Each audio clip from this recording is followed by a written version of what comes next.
Hei alle sammen, og velkommen til dagens webinar, som har fått temaet opptak til verdens beste universitet, en guide. I dag så skal vi kjapt gå litt gjennom noen få ting først fra meg, og så skal jeg introdusere dere 3 av våre samarbeidspartnere som skal ta prosessen videre. Jeg kommer kjapt nå til å gå over på engelsk, så slik at alle er informert og med på samtalen. Men for dem som ikke har vært i kontakt med meg før, så heter jeg Kjetil og er daglig leder i organisasjonen Study Outside Norway, som står bak dette webinaret og en rekke andre webinarer vi har gjort nå i løpet av de siste 2 månedene. Dette er det siste en rekke på snart 20 webinar, som også da kommer til å bli lastet opp og kommer til å ligge ut på vår YouTube-kanal, for dem som er interessert i å enten høre webinaret i etterkant, eller sjekke inn en del andre webinar som vi da har gjort i den siste tiden. Så da skal alle sammen velkommen, og så switcher jeg over på engelsk hvert øyeblikk, og så skal jeg introdusere dere kjapt til resten av gjengen som kommer til å ta kontroll over selve temaet i løpet av dagen hvert øyeblikk. So, the agenda for today is the webinar, obviously, depending on all the questions and all the things that you might have, duration between an hour up to 2 hours. Hopefully not going to go further than that, but if you have questions that will take us on to the 3rd hour, we're happy to do that as well. So please, if you have any questions, just write all the questions into the chat and we'll deal with the questions once we're done with the main presentation. So we'll do the questions one by one, depending on when the questions get into the chat as well. I'm going to do a quick introduction soon about what Study Outside Norway is and how we can assist. Quick introduction, they'll introduce themselves, but we have Jay from the University of Liverpool, Mary from the University of Birmingham, both in the UK, and Zach from Green River College with us here today. You probably can see them on video here as well. So what, who, and where? We like to say that Study Outside Norway is matchmakers to universities. So in reality, what we do is we try to match up you as students in terms of your backgrounds, in terms of your GPAs, in terms of your interests, in terms of your course interests, in terms of your leisure time interests, and all those things that make you future.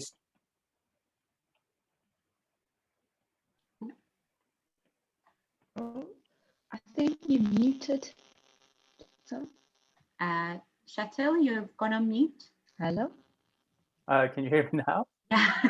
Yeah, okay. Sorry about that. I didn't press anything, but that's the way technical things these days. So as I tried to say at least, we're matchmakers to university. So we work with students trying to match up your background, what you're looking for, all those things that make you future students in terms of your grades, in terms of the courses that you've had in school, in terms of your finances, in terms of your interest, in terms of what type of university setting best works for you, and match that up to one of our university partners that we have worldwide. So we have about 60 university partners in 5 different countries at the moment. So within our ranks, there's a blend of former international students with different type of academic backgrounds. Most of them have also studied in Norway and had some sort of education in Norway. So it puts them in a situation where they can discuss and talk about the differences of being an international student and being a student at university level here as well.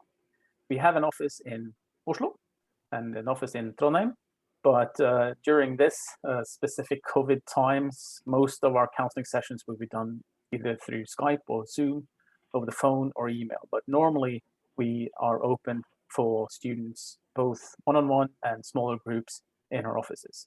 In addition to that, we do travel extensively to schools. So if you're a high school senior, you might want to talk to your guidance counselor about inviting us in to do a presentation about international education at your school.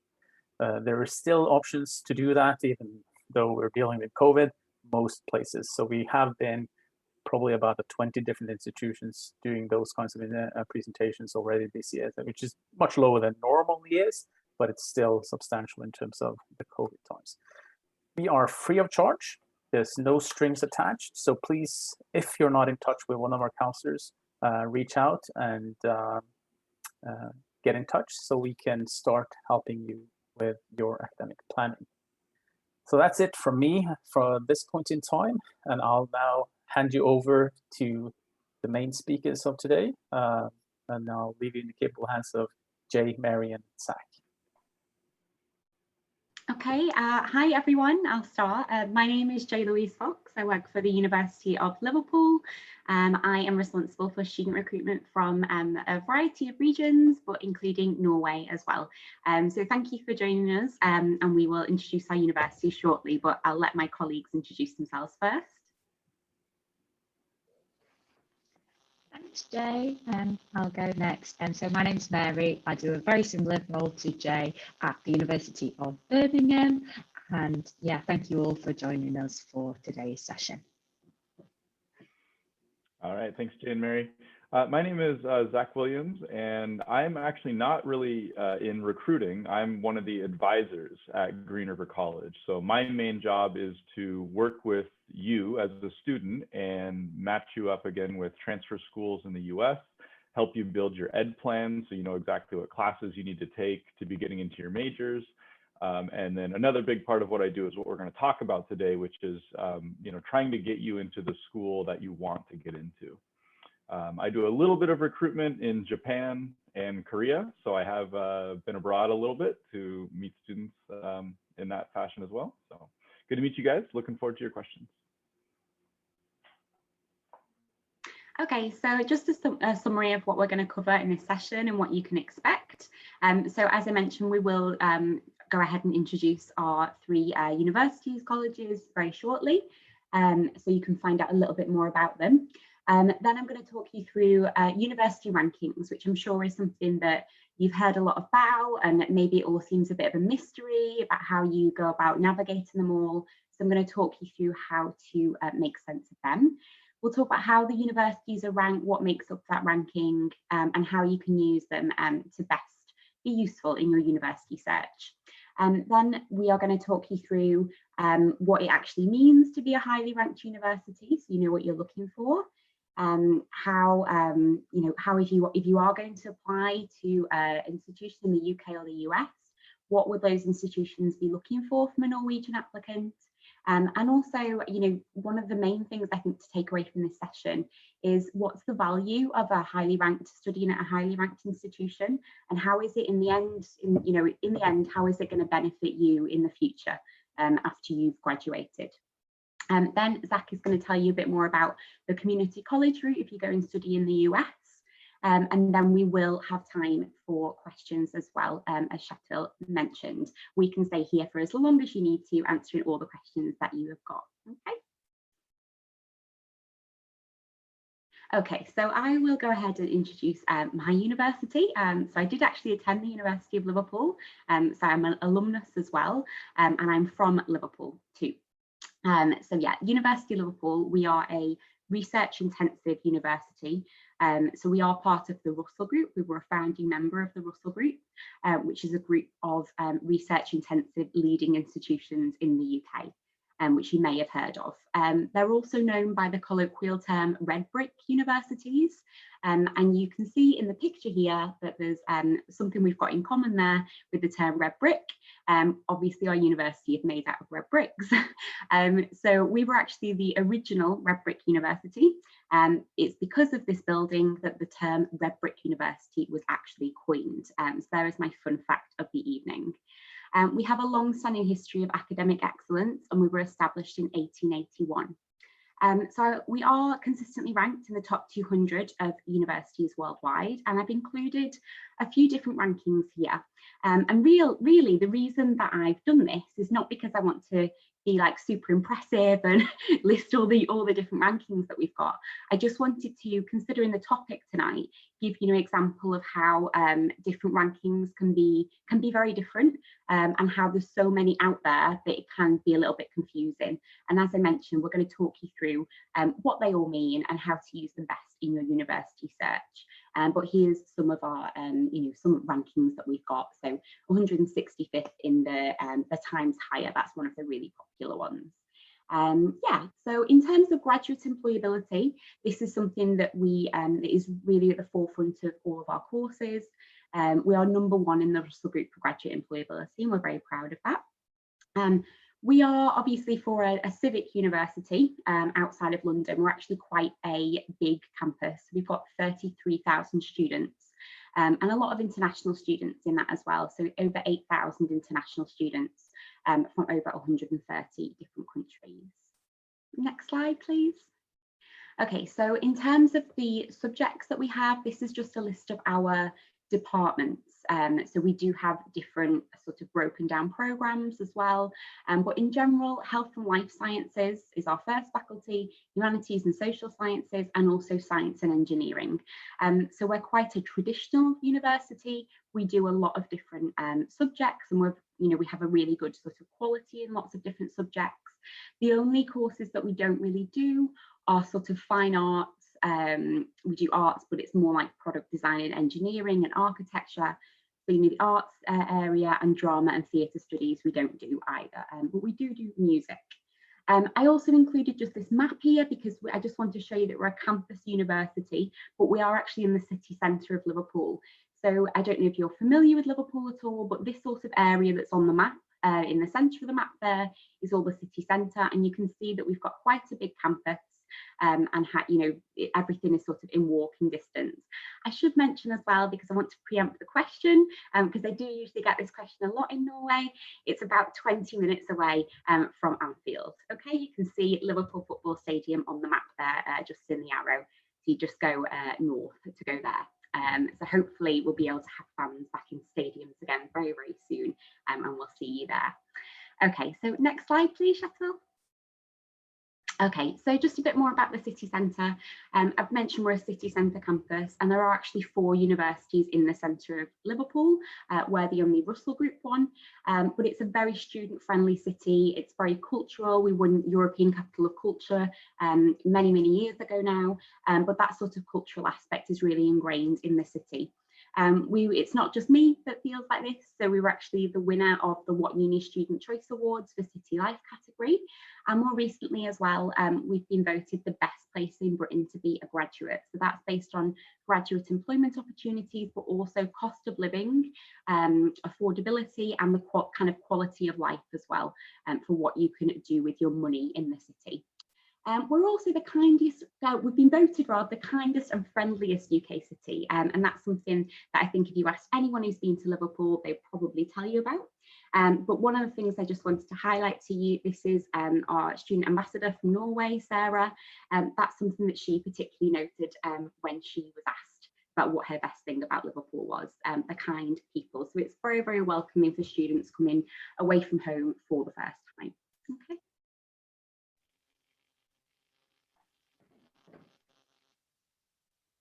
Thanks, Jay. I think it's Birmingham on the next slide. My screen's not loaded. We've got the right slide on. Okay, right, I can see it now, so mine just might be a bit laggy. So yeah, thanks for that, Jay. So University of Birmingham is in many ways a really similar university to the University of Liverpool. So it's also a founding member of the Russell Group, a group of research intensive universities within the UK, also a global top 100 university. I've included one of our rankings on there. So it's in the top 100, 81st in the QS World University Rankings. We've also got a really high number of international students at Birmingham, so over 10,000 international students from a diverse array of different countries, including, of course, Norway. One slight difference, perhaps, between Liverpool and Birmingham is the actual location of the university. So where Liverpool's right in the city centre, Birmingham is a little bit outside of the main city centre. So it's all on one main campus, akin to Liverpool, but you have to get a train into the main city centre. So it's 7 minutes on the train from the main city of Birmingham, which is also a slightly bigger city than Liverpool. So it's the second biggest city in the UK. So because of that, you know, it's a really cosmopolitan, diverse city.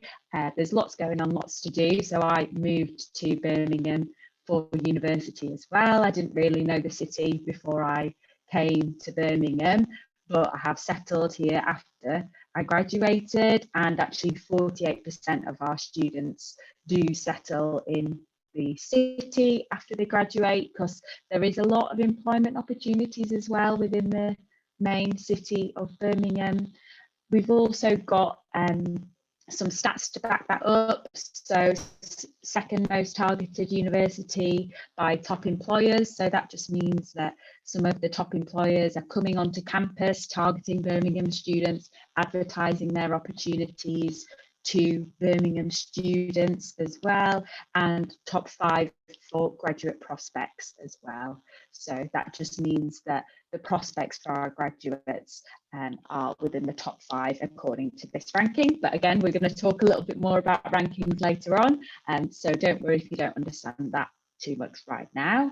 Another aspect of student life at Birmingham that you might be interested in is we have a whole host of different student societies you can get involved with. So over 250, in fact. So whatever your interest, there is a student group that you can get involved with. And if you don't have one that's listed on there, you can get involved and create another one. And so I know in the past couple of years, the Scanby Society was created, and so that might be something that appeals to you. We've also got the Commonwealth Games coming onto campus in 2022, so that's really, really exciting. We've got the athletes actually being hosted in our student accommodation. So I'm, for one, I'm looking forward to maybe having a look around the student accommodation, see if I can spot any famous faces when that does happen. So that's a big sort of plus of Birmingham if you're into your sport. Can I have the next slide, please? Thank you. So this is the university campus. I thought it'd be useful just to see it and get a sense of it, to put a picture to the description that I've just given you. So it provides a little bit of an overview. I know you can't see the whole thing there, but again, it's a red brick university. You can see the red brick there, really. You can see the big clock tower. That's Old Joe right at the centre of the university campus. And it's a lovely green campus as well. So we've recently put quite a lot of investment onto our university campus in the last 5 years and really opened it up to try and allow space for students away from obviously their studies. The Green Heart is a place to go and have a bit of quiet and a bit of calm in the hustle and bustle of university life. If you want to see a little bit more of Birmingham as well, I'd encourage you to hop along to our website. We've got some virtual campus tours that can take you around, and you can have a look for yourself at the different buildings as well. Can I have the next slide, please? Thank you. So I thought it might be useful as well to explain some of the subjects that we offer at Birmingham. So this is an overview of the key subject areas. So I think very similar actually to Liverpool in terms of the type of subjects that we cover. However, I noticed a few that we don't cover. So veterinary, that's not something that we do, but we do drama. Some of the art courses, the media courses, that's not something that we look at, but you can see some of the key subject areas here. So some of our flagship departments would be the Birmingham Law School, and that's really ranked, highly ranked, and I've included some of our sort of top 5, top 10 subjects as well on there for you to have a look at. So I won't bore you too much with that list. But just a summary of some of the subjects that we offer at Birmingham. And so hopefully that's provided you a little bit of an introduction into the university there. Zach, do you want to go next? Sure. Thank you guys very much. So you can see here, this is a picture from up in the sky of our campus. So the first thing you'll probably notice with Green River College is that we're definitely out kind of in nature. When you're actually on the campus, you know, there's trees everywhere. It's really, really beautiful. And so it's you're interested in those kinds of environments, Green River College is definitely a great campus to be on. Unfortunately, at the moment, we are online, but we're hoping to get back on campus as soon as possible. I know I sure am. I sure do miss the campus and my students and my office even. I've drawn a little oval there at the top there just to show really quickly how close our dormitory is to the campus. And so if you were to live in the dormitory, you're literally, 30-second walk from the campus. So if you got a 9 o'clock class, you can wake up at 8:57. You're still going to be on time. Not going to have any problems. Go ahead and we'll jump to the next slide here. And on this next slide, what I wanted to kind of do for just a moment is explain a little bit about the community college system in the US. I know that this system is pretty unique. I don't think there's a lot of other countries that have this system. So a little bit of the history is colleges or community colleges about 100 or 120 years ago, they were started and basically given land by the US government to build a school. And a lot of these schools in the past were very focused on more technical skills. So things like construction or automotive, some engineering, and back in the day, actually a lot of teaching. So a lot of teachers went to community colleges, and it was usually only about a 2-year degree, and then you could go out and be a teacher. As the need for higher education has changed, so did the role of community colleges. So what a lot of colleges are now are affordable pathways to 4-year schools. A lot of them within the same community. So I'm in Washington State, for example. So a lot of the colleges in Washington State will have agreements with the universities in the state. And so it makes that transition from one to the other much easier.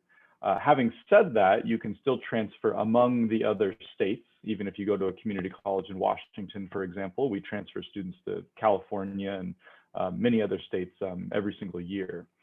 One of the other things about community colleges is they're generally more affordable. They're all state-run public schools.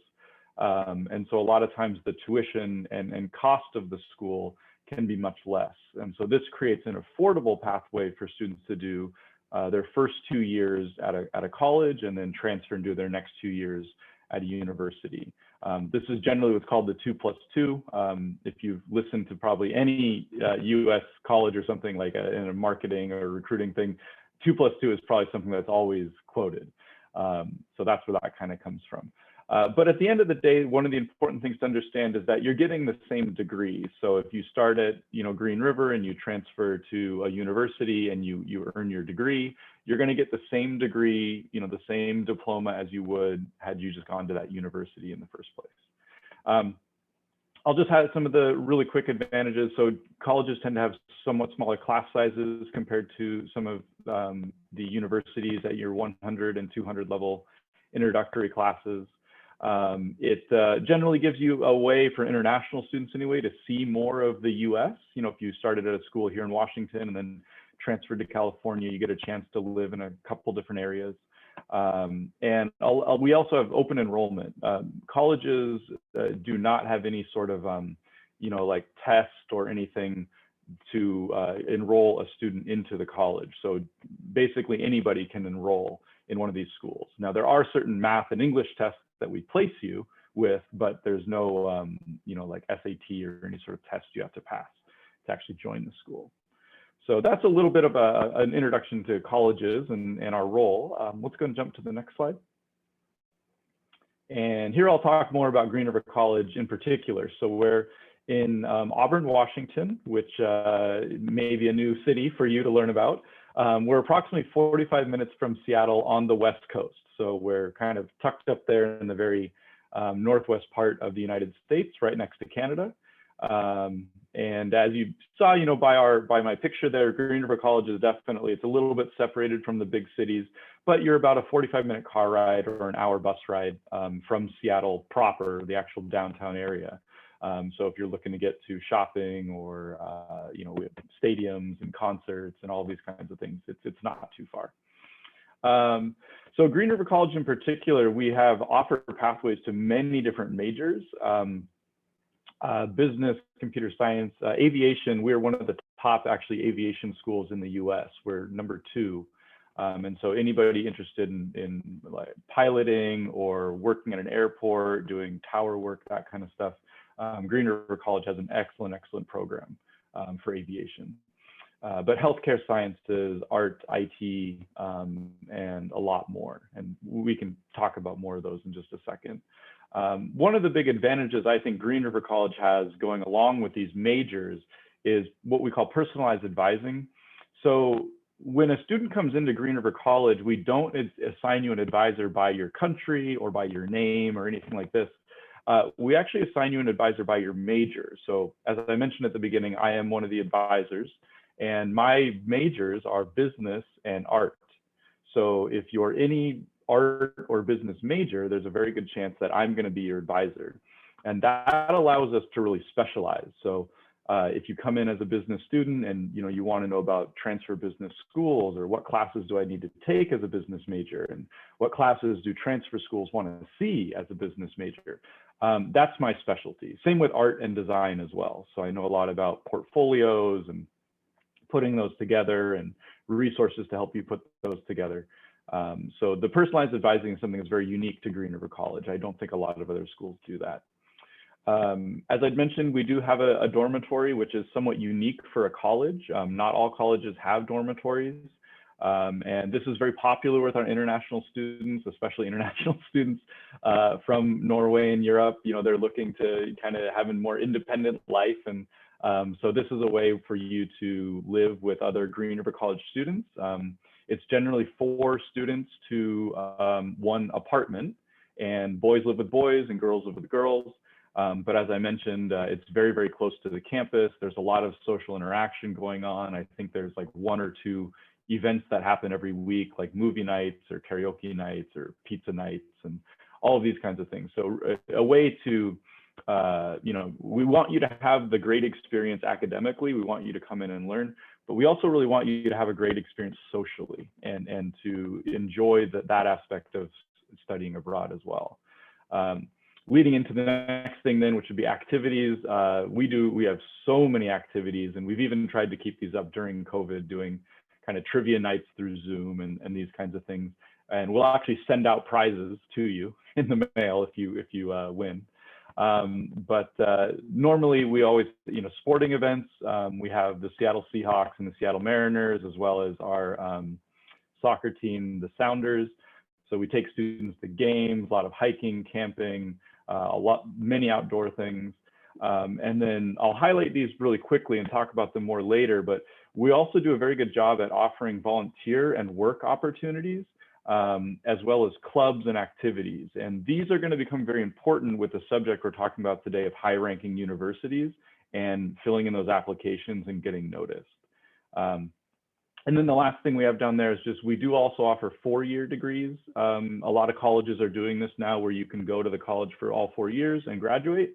A little secret is that I'm also actually a student at Green River College, and I'm doing our 4-year degree in network security or cybersecurity and networking. So that's about Green River College, and we can go ahead and let's move on to the topic at hand. Okay, so we'll get started on on a little bit about university rankings.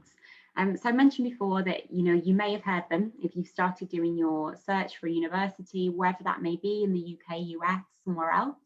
You've probably heard of university rankings, league tables. So what we're going to do is try and demystify that a little bit for you and give you an idea of what exactly you should be looking for and how you can use them to be helpful. So league tables can be for the UK, they can be for the US or international focused. And they are published usually on an annual basis by newspapers, so quite well-established newspapers such as the Times or the Guardian in the UK, and other organisations such as QS as well, you might have heard of. So they use a range of different aspects, different methodologies, different things that they look at in order to conclude the results and actually, compile all of these universities into a ranking, into a league table.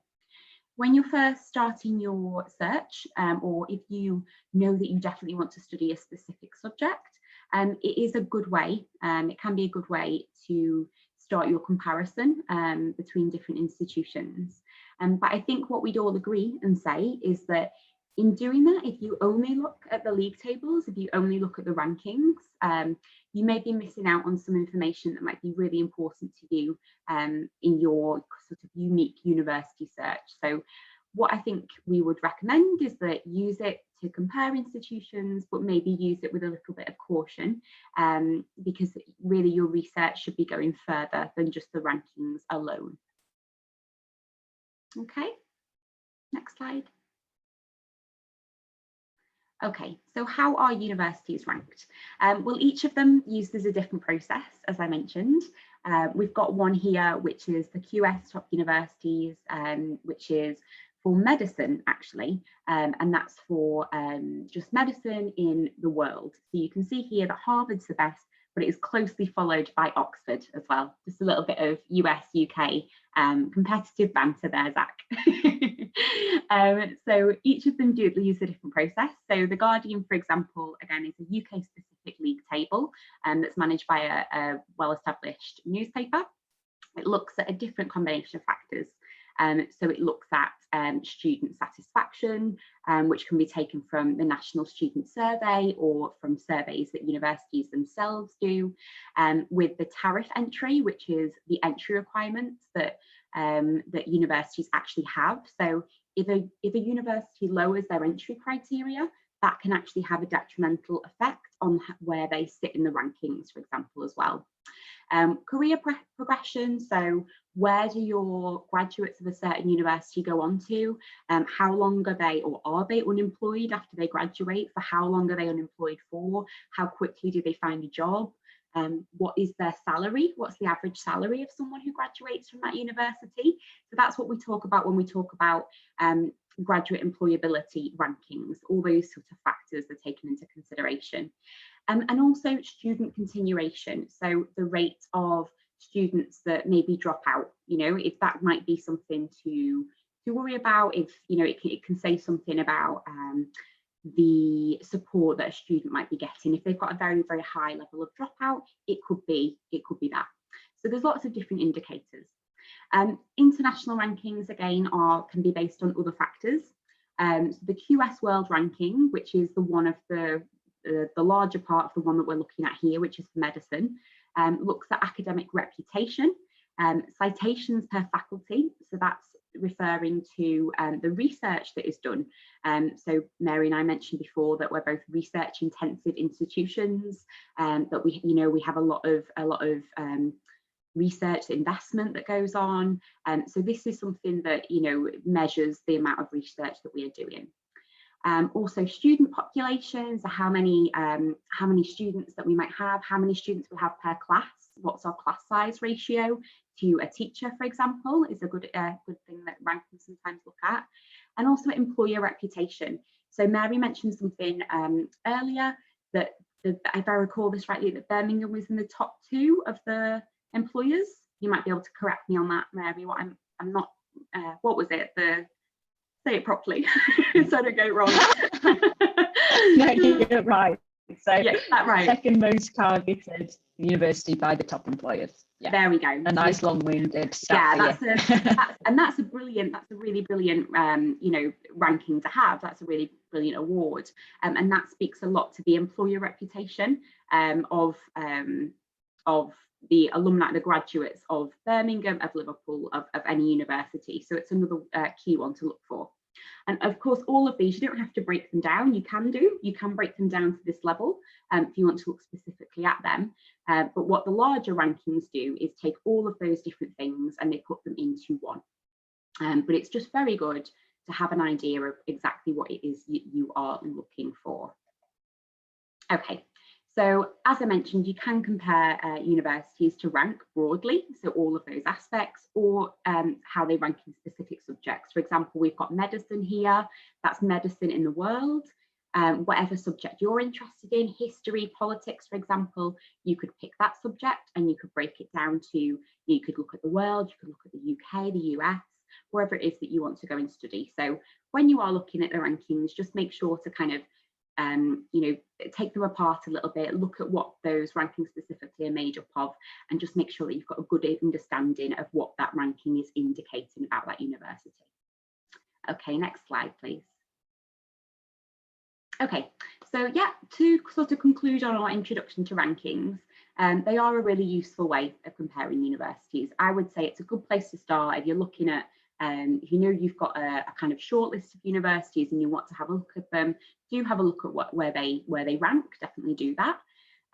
But before making your decision, again, do the research. By coming to this seminar now, you're already starting your research. Maybe after this, go on and have a look at the area that you're interested in, go on the rankings that we've mentioned, and really kind of break down how that ranking was decided and what's important to you.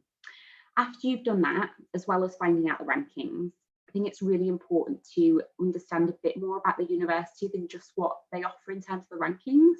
So what services do they offer? What's their academic support like? What's their other student support like? What's the culture of the university? What are their facilities like?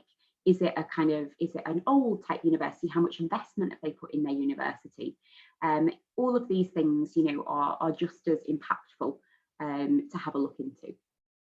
And after you've done that, do make sure that the university that you're choosing, it's not just top of the rankings, it's not just, super prestigious, and it's going to sound good, but make sure that you feel comfortable with it. Make sure that you feel like you are going to be happy there, that it meets your specific needs. Because I think an important thing is that, as it says here, there's not just one ranking, there's not just one ranking for everyone as well. It's really about having a look broadly, using rankings, within reason, but looking broadly at what that university has to offer. The other aspect as well, there isn't just one ranking that can determine the best. So I mentioned all those rankings before when I introduced the University of Liverpool to kind of illustrate that. So that you can see, some rankings are really, really popular. For example, the Times Higher, QS, these are all really big rankings. But I don't think even if we sat and talked about it all day, we could say which one is better than the other. So you really have to look at all of the rankings because there isn't just one of them that will really stand above all of them. Okay, I'll pass over to Mary to continue then. Thanks, Jay. So we've had a little bit of an overview of what the rankings might mean and how you might use them. I'm going to delve a little bit deeper now into what we're doing as a university to uphold the high rankings and what the universities are doing, and also maybe what we want from you as well. So what we're looking for in a student to be accepted into a high ranking institution. Okay, so what are we doing to uphold such high rankings? So Liverpool and Birmingham universities in the UK are both members of the Russell Group. So we've already mentioned this, so I'm not going to bore you with it again, but just to emphasize, so this is a group of 24 leading research intensive universities within the UK. So that just means that as a student at that university, that you are being taught by the experts in your field, and the academics are literally writing the books and doing the research on the content that you're learning. So I can testify as a student from Birmingham that I was often the case that I came to the end of the lecture, an essay, the references of the academics would be names that I was familiar with, and that is a really it's a great experience for you as a student as well, just to be taught by the academics that are really at the top of their field there. And something that's sort of acknowledged by that is in the Lancaster, Norwegian students of both universities are eligible for extended funding because of that. Okay, next slide, please. Thank you. So other things that we're doing as well to maintain that really high rankings. So there's lots and lots of work that goes into it. So the teaching excellence framework is a part of it. So in order to be awarded that ranking within the teaching excellence framework, there's certain criteria that a university in the UK needs to fill, and that evaluates the student experience, the learning, the researchers as well. That whole experience is part of that teaching excellence framework. But again, there are other rankings that look at different things, as Jay's already mentioned. So another aspect of that is what we're doing to maintain our high ranking in the NSS, so the National Student Survey. So every year when students graduate, they'll complete a survey of their student experience. And every year, universities reflect upon that survey and reflect upon what they need to do to maintain that student experience. And there might be scores that are slightly lower that students aren't getting the best experience from, and universities will hone in on that and evaluate what they need to do better and what they need to improve about their student experience. And key aspects of that are the support services, well-being, mental health, careers and employability, those essential services that make a really important aspect of the student journey. And it's what you want to ultimately achieve from the university experience. You want a good job at the end of it. So you want a good careers department to equip you with the skills that you're going to need for the world of work. It's also about investing into the university, the campuses. So I've mentioned from Birmingham's perspective, we've put in millions of pounds into the university campus, as we're going to have to need to maintain the facilities for our students. So one example of that is the combined teaching laboratory, which is specialised to the engineering department. And there are certain things that we've needed to add to that laboratory to make sure that students are learning in the best environment to equip them for the engineering landscape, which is ever changing and ever developing. So that constant development and investment into the universities and their services. Okay, and next slide, please. Thank you. So that's a little bit about the universities. Now I'm going to put it maybe slightly onto you. So what are we looking for? So you might have come to this talk today to have a little bit of context. What do all these rankings mean? But it might be useful to know a little bit as well about how maybe might I get into a good high ranking UK university. And I know we're going to hear about it from a US perspective, but this is just a UK perspective. So ultimately, it's down to the grades. So we are looking at the grades. That is the most essential thing for most UK universities, and whether you tick off that grade and entry requirement is whether you will be accepted into that university. And that is the bottom line. There are other aspects to it, as I'll go on to mention, but typically higher ranked universities equate to higher entry requirements. For example, Birmingham, Liverpool, we accept in the Vietnam. Apologies if I've pronounced that wrong, I'm sure I have. We're looking at a score of 4.0 overall and above. So that's the bottom line. And we're looking at students that will be achieving different and higher grades than that. And other sort of maybe slightly lower ranked universities will be accepting lower entry requirements there. So that's the typical. Obviously, it does depend. And it also does depend depending on the subject that you're interested in. So different subjects will have different requirements. So it's important you do your research there, but typically higher ranked universities will want higher entry requirements. So I've talked about the grades. What about the other aspects of your application to a UK university? An important part of it is the personal statement. I know Sonar have already done a session on the personal statement that goes into detail about how to write a good personal statement and what we're looking for. And so it might be worth you having a look at that afterwards. But just to summarise it in a sentence, we're looking for students that can show their interest in why they want to study that course at university. So writing that really clearly.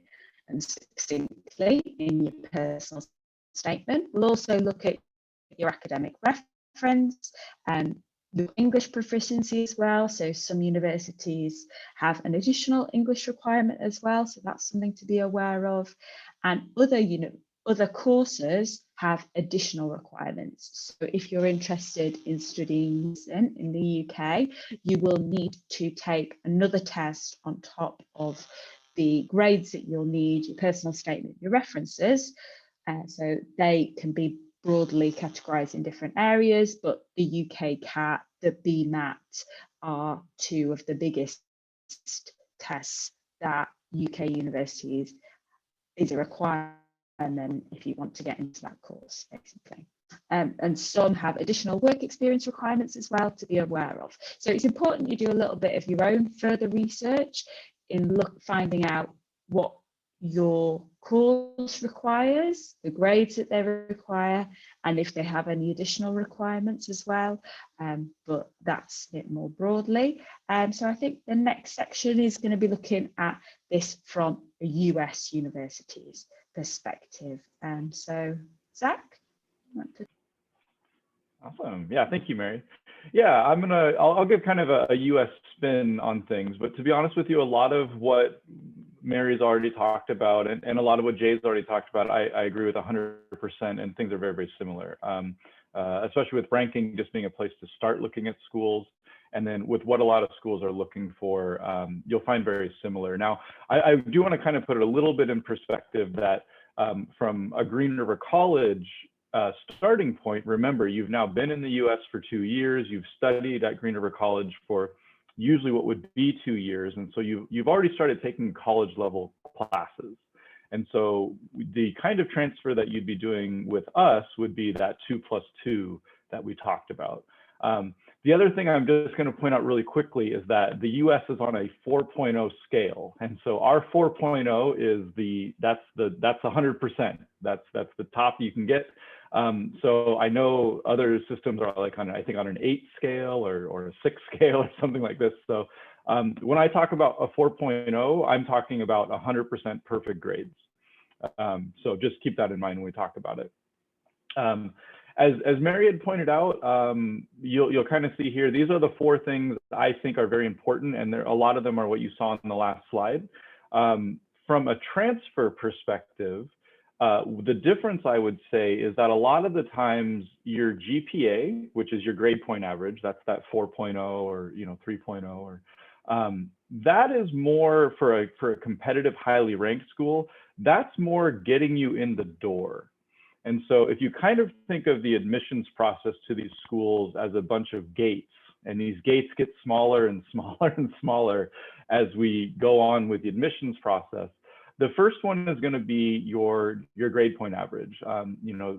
These schools like UC Berkeley, I think last year the stats where they had like 50,000 transfer applicants. That's just transfer. So that's coming from a college, not from high school. High school was even more. So you think about the volume of these applications, and they have to do something to try and pare that down a little bit. And the first thing that's going to be is your grade point. So they're going to probably take those applications and just kind of list them. And yeah, they'll look at 4.0 first, and then 3.9, 3.8, on and on and on. So that's kind of the first gate you're looking at. The next thing you're looking at, again, because you're coming from a school like Green River where you've already studied, is are you major ready? So what did you do at your college before transferring? If you're going to be a business student, you ought to be taking business classes if you're transferring into a business major. And so that's a lot where my job comes in. I help you become major ready. So day one, we sit down and you tell me you want to be a business major. So I make sure that we start a plan for you that gets you in the right English, the right math, accounting classes, econ classes, possibly other little classes that these highly ranked schools want to see. So again, those are kind of the two, our gates are getting smaller and smaller now. Another thing that they really like to look at, once you've got the grades and once they've kind of seen that you're major ready, they also want to see, what did you do outside of class? It's great that you were a great student. It's great that you got these good grades. It's great that you took all the right classes. But a lot of times they want to know, what did you do for club activities? What kind of jobs did you have? Did you do any sort of volunteer work? What's kind of these student government? Those kinds of things also look very good. So these kinds of things help to elevate that application and, again, kind of get you through this other gate. One of the last things that they'll look at is your personal statement. And I don't know of any highly ranked university that doesn't ask for some kind of a personal statement.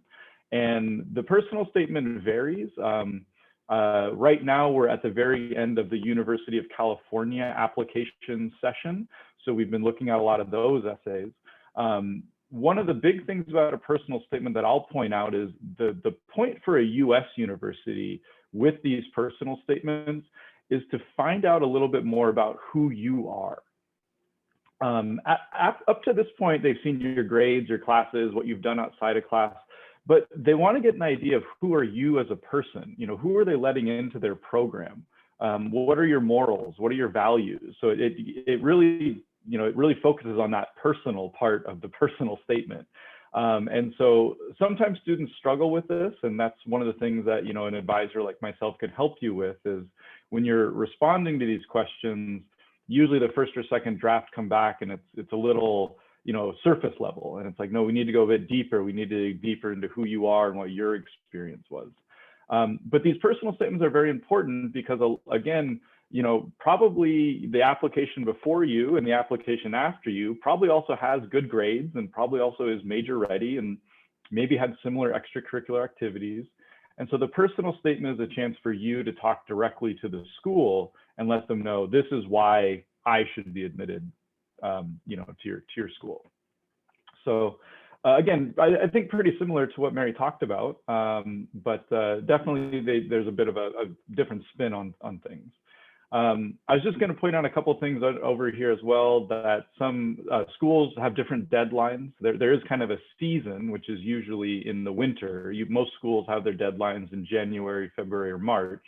But there are some schools like University of California that's as much as 10 months before you will actually step on campus. You have to finish your application and get it in. English proficiency is also very important. This can be done in the way of TOEFL or IELTS scores are probably the two most popular. There are many schools that will accept our English classes. So if you do well in your introductory and composition classes at Green River College, they will say, oh, that's enough for English proficiency.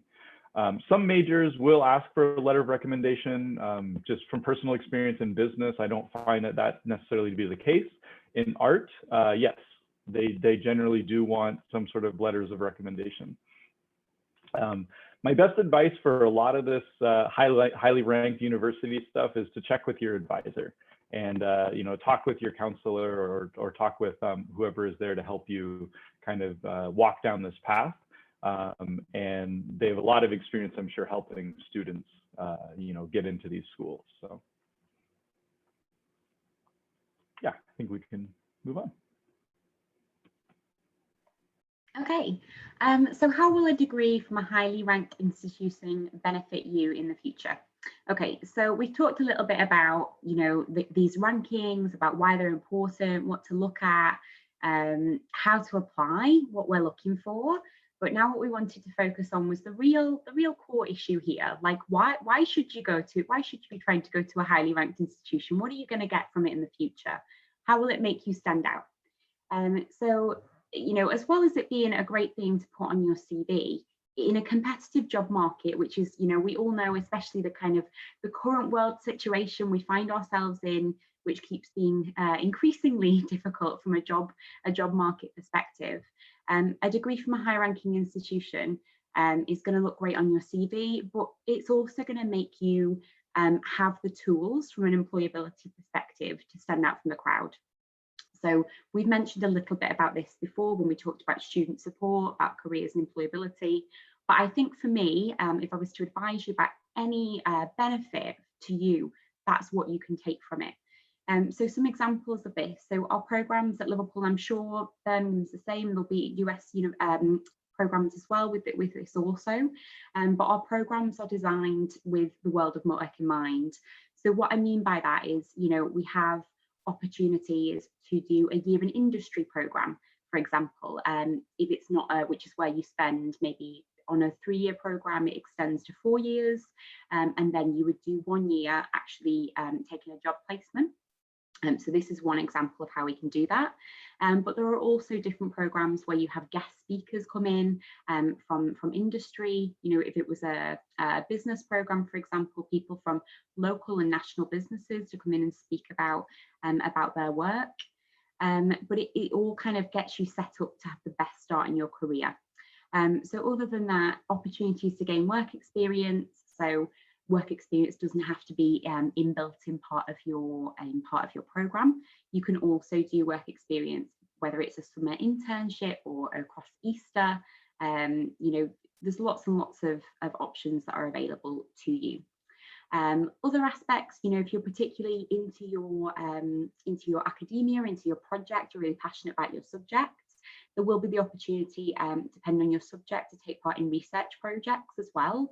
I know of some research projects, if you want to go on to do an integrated master's as well and carry on to do your master's degree, we've got some programs where you go abroad and take part in a master's project over the summer period, and you come back, you do your own research, and you come back and you actually make that into that research, after first-hand research, into what you talk about in your master's project. Yeah, there's lots of different things to do. Equally, a year abroad, for example, you know, we do have students still doing mobility at the moment as well. That can commence, just to reassure you that these things will go on, and hopefully even more so in the future as well as we work through the pandemic. So yeah, in addition, on campus, work with an alumni mentor. So at Liverpool, we have something called Liverpool Connect. So that's actually designed for our current students to be able to connect with an alumni from their area, someone who's done their subject previously, who's now gone on and has started their career, is established in their career. And you can register for that and actually have a mentor in that whatever industry you want to get into in the future. So aside from these opportunities, we have an award-winning career service at Liverpool, but there are career services an essential part of every university. I think everyone would agree with me. And that, you know, generally career services will offer you workshops that focus on, or one-to-one consultations, different events, focusing on various things from CV writing, you know, perfecting your CV for various different job markets, working on your interview skills, where to search for jobs, but also fairs. Job fairs is a really interesting one. So many universities have employers locally, nationally, internationally, who will actually come onto campus and take part in their careers fairs. Mary and I mentioned before about, you know, the stats to do with being, we're both kind of in the rankings for being universities that are most targeted by graduate employers. That means that in these fairs, you know, we have these big employers in the UK and internationally will come onto campus, and they know graduates from these universities, yes, they are great, we've worked with them before, you know, they have that kind of reputation behind us, which you will have as a graduate of one of these universities. So alongside the employability skills that I'm discussing, the support you receive is also really important as well. So it's this support that we're talking about, you know, going along to the career service, academic support. We mentioned the teaching, the TEF rating as well. This is something you can look at to do with teaching support. So it's having, you know, the staff there that whatever you may need that support with, will be able to guide you through and make you help you to make the most of your experience at university. But I will caveat that with all the support you've got there. You know, we've talked a lot about how much we invest in this support and keeping it up, and, you know, making sure that we've got all this available for you. But as students, it is up to you to make the most of it. We're not gonna, you know, we're not gonna kind of lecture you on it and force you to go in and take up these opportunities. It's really up to you to seek it out. You know, I think in first year you're kind of so overwhelmed by the whole experience. It can be easy to just kind of forget about the careers employability aspect. I know I'm certainly not saying from day one that you need to be, okay, I need to, do my CV. But I think it's good at all levels to kind of be thinking about, just in the background, okay, how can I engage with these opportunities that are available to me? And although you don't want to do it on day one, don't leave it until the last minute either. in the last few weeks of your final year, as there's a lot of opportunities and you want to make the most of it throughout your whole degree. Okay. So I think, Zach, is it back to you now? Yeah.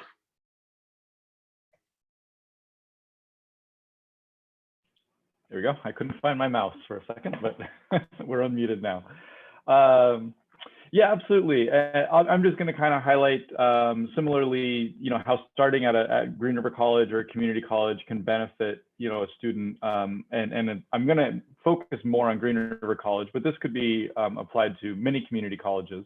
But I really do think that Green River College has one of the best support systems for international students in particular, especially international students looking for that 2+2 transfer and looking at these highly ranked schools. So one of the benefits of doing this, of going this route, is you get an opportunity to kind of explore your major, changing your major, and taking other kinds of classes. The U.S. education system has probably been, it's a benefit, and I think it's an equal criticism, is that we do kind of force you to do subjects in many, many different areas, even if it's outside of what your major might be. So, and I have, business students who are taking drama, which you might not think is a big connection, but, they get to choose what they want to take. But the benefit of this is, number one, again, you get to kind of explore your major a little bit. And so I have students who come in and, they're in English and math, and they actually are like, I don't like this math. And I know as a business student, I'm gonna have to do more of this. So we get together and we look at it and we're like, well, maybe we can shift your major over to something else. And so it gives you that opportunity to dip your toes and see, do I really like this major? Is this, really what I want to do for a career, after I graduate? And so that can be very beneficial. I have many students who come in and, for example, computer science students who come in and they get into the math and some of the programming and they go, actually, I'd much rather do business. I'd much rather kind of talk with people and have that kind of connection. And so we change them over and things work out very well. This is something that I've kind of tagged with a little GRC on the end of it, is it is a chance to get valuable on-campus experience. And so this means things like jobs. We in particularly have a pretty robust kind of job opportunities for international students. So when the office is open, all of our front desk workers are international students. All of our marketing assistants are international students. Admissions assistants are international students. We have a particular program called Peer Mentors, where we hire second-year international students, and you help mentor the new first-year international students coming in. If anybody's ever kind of studied abroad before, I did when I was, in my 20s, and it's a pretty stressful experience as well as exciting, but it's great to have that support of other people who have walked in your shoes before. And these are all paid positions. So those are opportunities that would be available to you doing something like this. The ability to show your academic aptitude before applying, this can be really important, again, when going for these high-ranking schools. They're going to already get a really good idea of what kind of student they're letting in. If you've gotten a 4.0 or very high 3.8 or 3.9 during your 2 years at Green River, taking challenging math, taking challenging maybe physics classes if you're looking to be an engineer or something, that's a really good sign to them of who they're letting into their school. Schools, they want students to come in who are going to be successful, kind of going along with this holding up their rankings. They're very good at kind of filtering the students who they know who are going to be allowed in, who are going to make them look good. And they want you to make them look good. If you look good, they look good. If you look good, you're probably being successful. So it's mutually beneficial. But by coming to a college for 2 years, you kind of get to prove yourself before even filling out the application.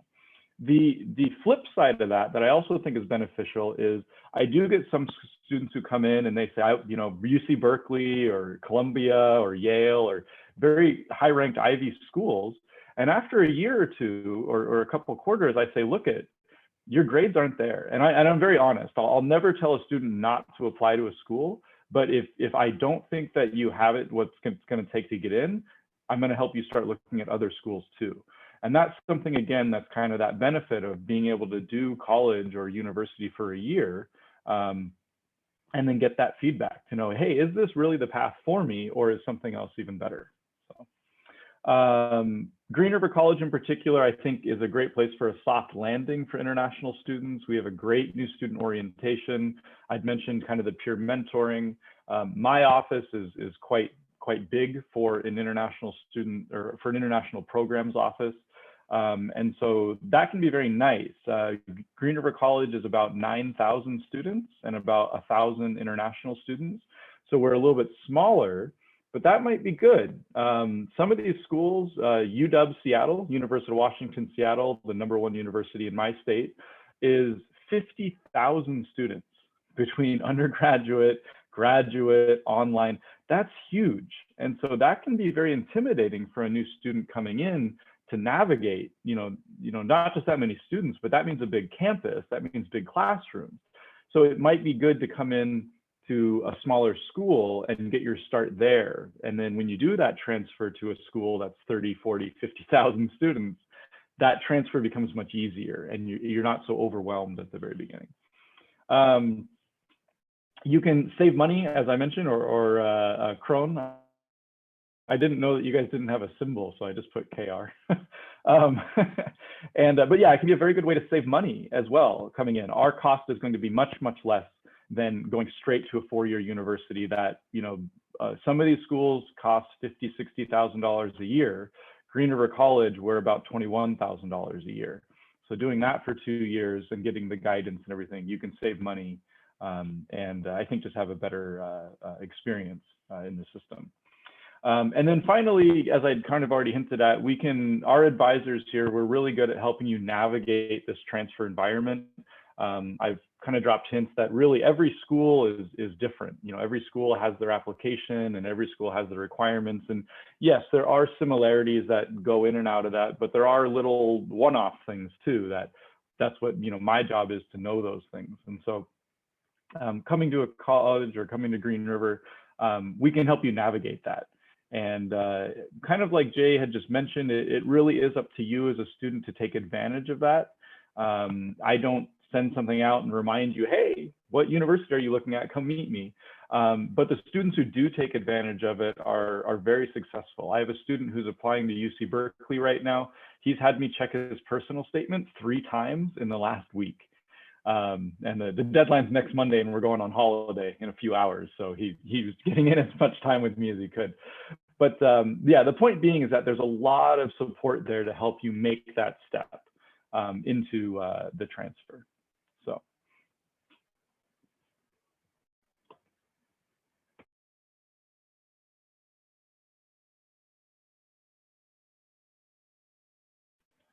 Sorry, I think we'll move on to Mary. Were you giving the summary? I think Mary's frozen. Hello. Hi, you're back. You were frozen. Hi. Sorry about that. I didn't think. Okay, so the last slide is going to be the summary section, just to quickly go over what we've covered today. So I hope you found the session useful. We've given you a little bit of an insight into what these rankings may in the top rankings. We've talked a little bit about what we're looking for from a Russell Group UK university, from myself's perspective, from Jay's perspective, the things that we are looking for from a Norwegian student in order to be accepted into a high ranking university. And we've also talked about that, Zach's covered it from a US perspective, from the other side being a community college and the skills that would prepare you for life after university, and the way in which a high-ranking university equips you for the world of work and prepares you for if you're moving on to another university after in the US, those 2+2s, and the different things that are going to prepare you for that. So I think an overall theme that we've all sort of picked up on, it really is up to you to do that research and look at the actual meaning behind the university rankings. It's quite easy for a UK university to pick any ranking in which they might appear best and blast it on their front page of their website and say, we're number one for this, we're number one for that. But it's up to you as a student to see what's behind that and what that actually means. So, and then moving forward from that as a student, to make the most of your student experience, it's up to you to take advantage of the opportunities that are on offer to you whilst you're, hopefully, fingers crossed, studying at a high ranking university. So just from all of us, wish you all the best of luck for your future. I think we've got quite a bit of time at the end now, so any questions you'd like to know about our various different universities, if there's anything that maybe didn't make sense, it needs clarified a little bit, please do put it in the chat. And yeah, over to you guys for questions now. I'll do just a little bit of kind of recap on our part as well, since we're the organization that's probably going to deal with you guys as students moving forward. So you get a little bit of backdrop in terms of how we work and how we'd like to review in terms of this specific direction, which is gaining access to some of these high-ranking institutions. So realistically, one of the first things that I would tell any student, if you want to apply for a high-ranking institution, time is of the essence. Because sometimes we need to get in touch with you much earlier than lower-ranked institutions, because there might be more requirements that you need to check. Might be a checklist that's longer. There might be a checklist based on your GPA that you might have time to do something about now, but it might be too late in May. So even though the deadline for application might still be open, you might not have time to do any changes to your grade point average. You might not be able to have that extra time to just give that final push to get that GPA up to that level that you want it to be. Specifically talking for the UK, most of the UK institutions that are higher ranked, like Liverpool and Birmingham, will have a GPA requirement, but could also have specific course requirements and grades in those courses. So for me and my counselors is really sitting down and checking, do you have the requirements based on the GPA and based on the courses on your diploma to qualify for these institutions and the courses at these institutions. So the sooner we get in touch with you, the easier it is for us to set our career plan moving forward in terms of those kinds of things. Because if you don't have it at this point in time, you might look at intake a year ahead in time if you want to do some extra work as well in different things. So that's really important. So timing is really of the essence when we're talking about higher ranked institutions. Because as I said, there might be more requirements here that you need to check off prior to your actual application. I always do a lot of talks at high schools throughout the country. And when it comes into the question of what is quality of education, that's an extremely difficult topic to talk about. Because the reality is, if I have a room of 100 students, we might have 100 different best universities in the world for that group of students. Because everyone here is touched in on that. There's so many different factors that can come into play in terms of what works for you as a student. So quality might be different for you than for your neighbor, than the neighbor's dog, and so on and so forth. And ask 100 people, you get 100 different answers in terms of their experience and what is the best for them. So it's really important for us to have a conversation to kind of discuss what makes you tick. Where do you succeed? What kind of environment would you like to be in order to be successful as a student? I have students that come to me to say, I'm from a small place. My teachers know me. They know my parents. They know my every single friend. They know my brother, my sister. They have an expectation that I'm coming into the classroom to be number one every single day. Every time there's quiet in the classroom, the teacher has a question, he always points at me because there's an expectation that I would have the answer. Some of these students come to me and say, I would like to go to a huge school because I like to disappear. I do not want to be that person anymore. Whilst other students would like to be in a situation where they say, if I'm at that institution, a big one that I'm kind of disappearing in the crowds, I'm not going to do my work. I need to be at a smaller place where I'm more visible, where there actually is somebody pointing at me every single week and saying, have you done your work? This is what you're going to do for the next week. Or an institution that's much more vocal and verbal in terms of the way that they teach in comparison to others. So those things come into play here as well. It's also one of those things where students and US students most likely would head off where bachelor's degrees were the norm a few years ago. Most of you will transition onto a master's degree now. For a lot of employability issues in the US, it's almost impossible if you don't have a PhD, for instance. So there's certain levels here that it seems to be pushing and pushing and pushing every single year. So how you start blocking that to get into some of these higher ranked institutions, you might not have the criteria from your high school diploma to get into a place that's highly ranked. For instance, Liverpool or Birmingham, but you might have the credentials to get into a lower ranked institution and build on that, get really good grades and qualify for a master's degree at that institution at a later stage. So it's all about finding the right kind of mapping as well, what works for you short term and long term, which is really, really important. So timing in terms of academic planning, that's what we're really, really about, and trying to figure out and work with you guys. Pretty much the same way as Zach described the work that he's doing with his students at Green River. We do with you guys here from a different perspective, obviously, but similar types of things going on. We are, as I said, free of charge. So please, for everyone who hasn't been in touch with us, we will definitely reach out to you guys, and you guys should reach out to us as well if there's any questions. There's a few questions that popped into the chat, and feel free to write in more questions now as we move along. There's a fair few questions that have been handed to me prior to this as well. So I'll try and administer and monitor this as the best possible way. One question that a student had on email is, will you look, how should I put this, down on my application if I resit some of my exams?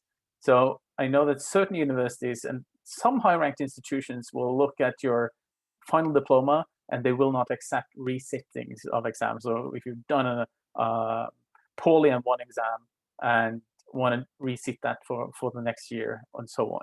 So Jay, would you like to take the lead on that one? Yeah, from a Liverpool perspective, I think, as you've already alluded to, Shatil, it's quite it's unique to the university that you apply to. From a Liverpool perspective, no, we wouldn't. We don't discriminate against people who are doing resits. That's not a problem. I don't know if you know, Mary, from it's quite a specific question, but from a Birmingham perspective, whether that would be a problem or not.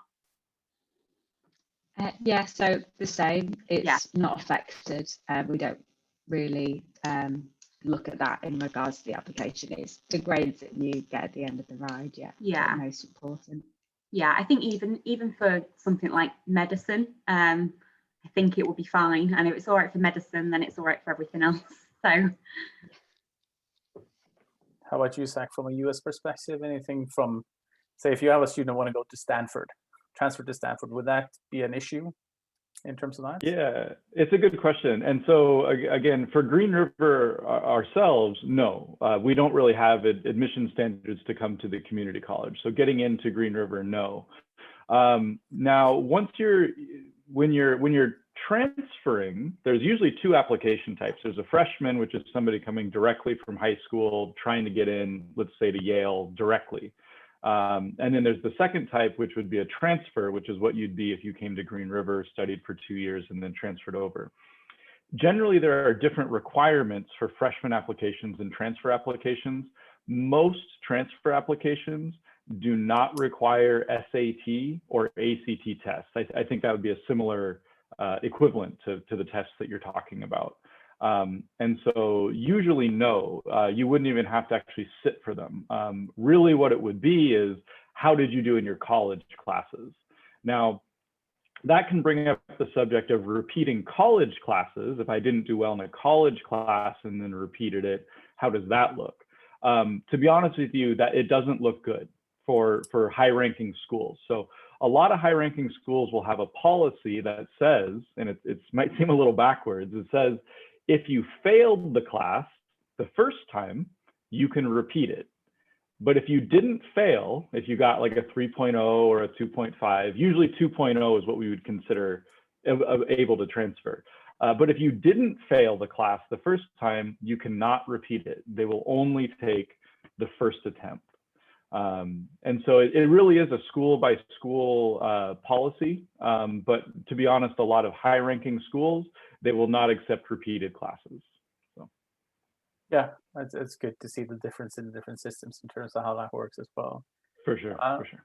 We, depending on how well you know the Norwegian system, obviously the Norwegian higher admission system is based on your GPA plus extra points. So extra points for doing in-depth studies into sciences and so on and so forth. A lot of students calculate their GPA based on the GPA that they have for higher admission in Norway. This is probably just a question that I can answer right quickly instead of having you guys do that. So calculating GPAs, if you're looking for what the institution you're looking for, what kind of GPA they're looking for, it's only your grade point average. It's not your extra points. So all your grades that will be on your final diploma added together and divided by the number of grades, that is your GPA. There might be issues where certain institutions will look extra hard on your final year grades and might be looking specifically for certain courses. That's more it's more important in terms of the major you are applying for, but no extra points is allowed in terms of that. Then I have a little bit a question that was just sent on by email before we go on to the questions in the chat. And this is from Amy. She is currently taking IB courses. How can this affect my intake to schools, normal schools compared to highly ranked institutions? Mary, can you take the lead on that one and then we'll progress? Yeah, so hi Amy. I think you've asked a question into the chat as well. So that's 2 ticks there, we can cover this one there. So yeah, from Birmingham's perspective, and I think all high-ranking universities in the UK, we actually look quite favourably upon the IB qualification. It's quite a good one to have. So I would say that high-ranking universities, normal, did you say, ranking universities within the UK, you'd have to check the entry requirements again, whether you meet the specific course requirements. I know from Birmingham's perspective, we have specific course requirements for your overall IB grade and sometimes your hires as well require. Is that the same for Liverpool as well, Jay? She's nodding. Yes, it is. So depending on the course that you do, if there are subject specific requirements, when we might ask for your higher levels to be at a certain grade. But yeah, same as Mary, absolutely, definitely not more difficult for IB students. IB is yes, it's well-respected qualification worldwide, and it would be looked at on in that way. So no problem there. And you can actually find the IB criteria quite easily on all of our websites, I would imagine.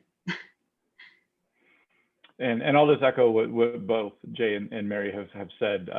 For Green River College in particular, if you've done well in IB, I think you can even get some credit. Like I think we can give you credit for some of those math or English classes that you took at Green River College. So that would be a few less courses you'd need to take to get to graduation. And then a lot of whether it's a kind of normal school or a high-ranking school, or a lot of times the IB can be very helpful because it kind of acts as a like a universal high school diploma in a lot of ways. And so some of these schools you don't need a high school diploma to get into. Some of them do want to see that you graduated from a high school. Now we at Green River, we do have some other programs that can help you with that. But if you've got IB, a lot of times it just checks that box and you can move on to the next part of the application. So definitely it's not going to hurt you, but just do well and try to do as the best you can. Yeah, essentially what we've seen and what I've seen in the last 15 years dealing with students, both IB students and other qualifications, is that schools don't differentiate in terms of that. they look at your GPA regardless of what your qualification is, but they do require some sort of qualification. As you have a qualification, whether that be the IB, whether that be the French baccalaureate, or being what we normally deal with, which is the vitnemål from high school. The only thing I should mention, Amy, is that, and Zach touched into that with transfer credits, so you might get some credits moving into your degree in the US. We've seen a split of institutions in the US kind of giving credit for students who have done the vitnemål, but they've not given credits for students who've done the IB, and vice versa. So it might be a little bit of a toss-up between institutions how they review transfer credits, but most of the time, I mean, as a student, you're looking to do your entire thing regardless, but there might be some savings for you picking the right school based on transfer credits based on your qualification in the US. So you might end up actually spending 3 years instead of 4 years in the US because you've done the IB at certain institutions. Might be difficult to kind of explain. So if you have more questions about that, we are readily available to dive more into that specifically. So moving on to the chat, we'll ask the questions from the start. And the first one is for you, Mary, as a student wanting to ask if you can study finance at the University of Birmingham. Yeah, short answer for this one.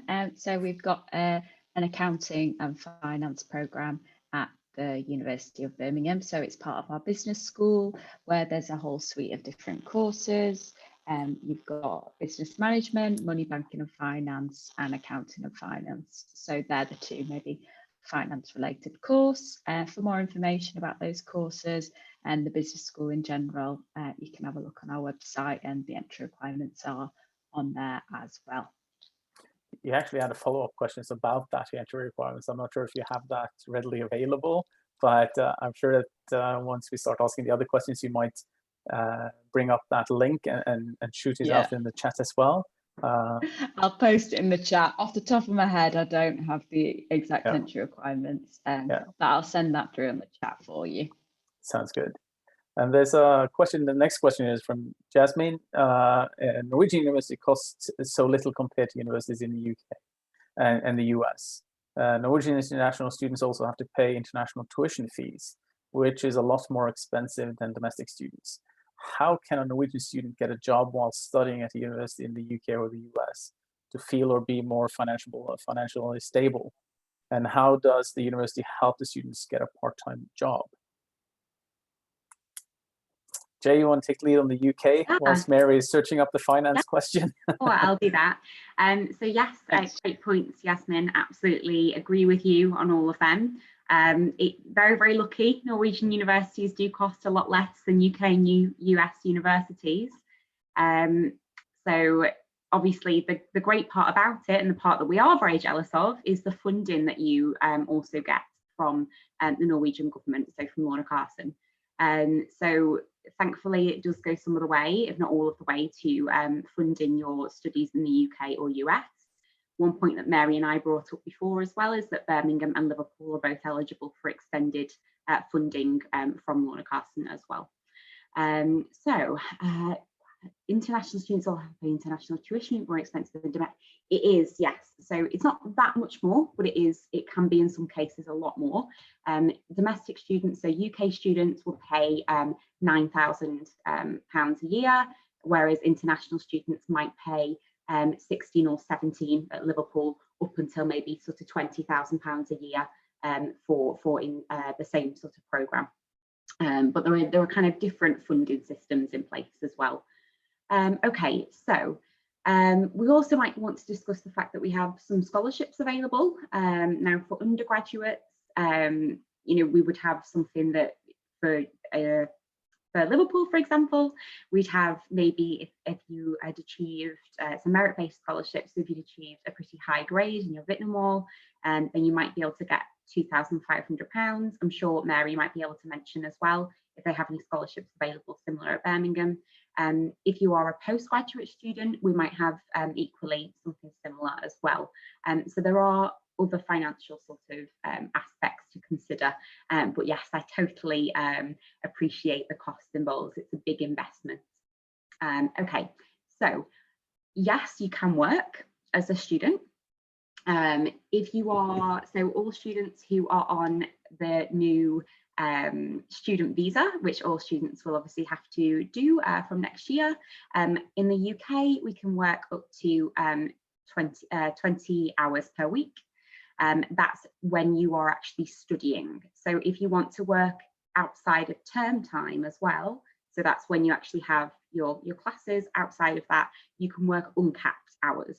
So you could have a job, definitely, as long as you don't work over 20 hours per week in the time that you're in university. When you're on holidays, you can work more than that. In terms of how we can help you get a part-time job, we mentioned before the career services that we have on campus.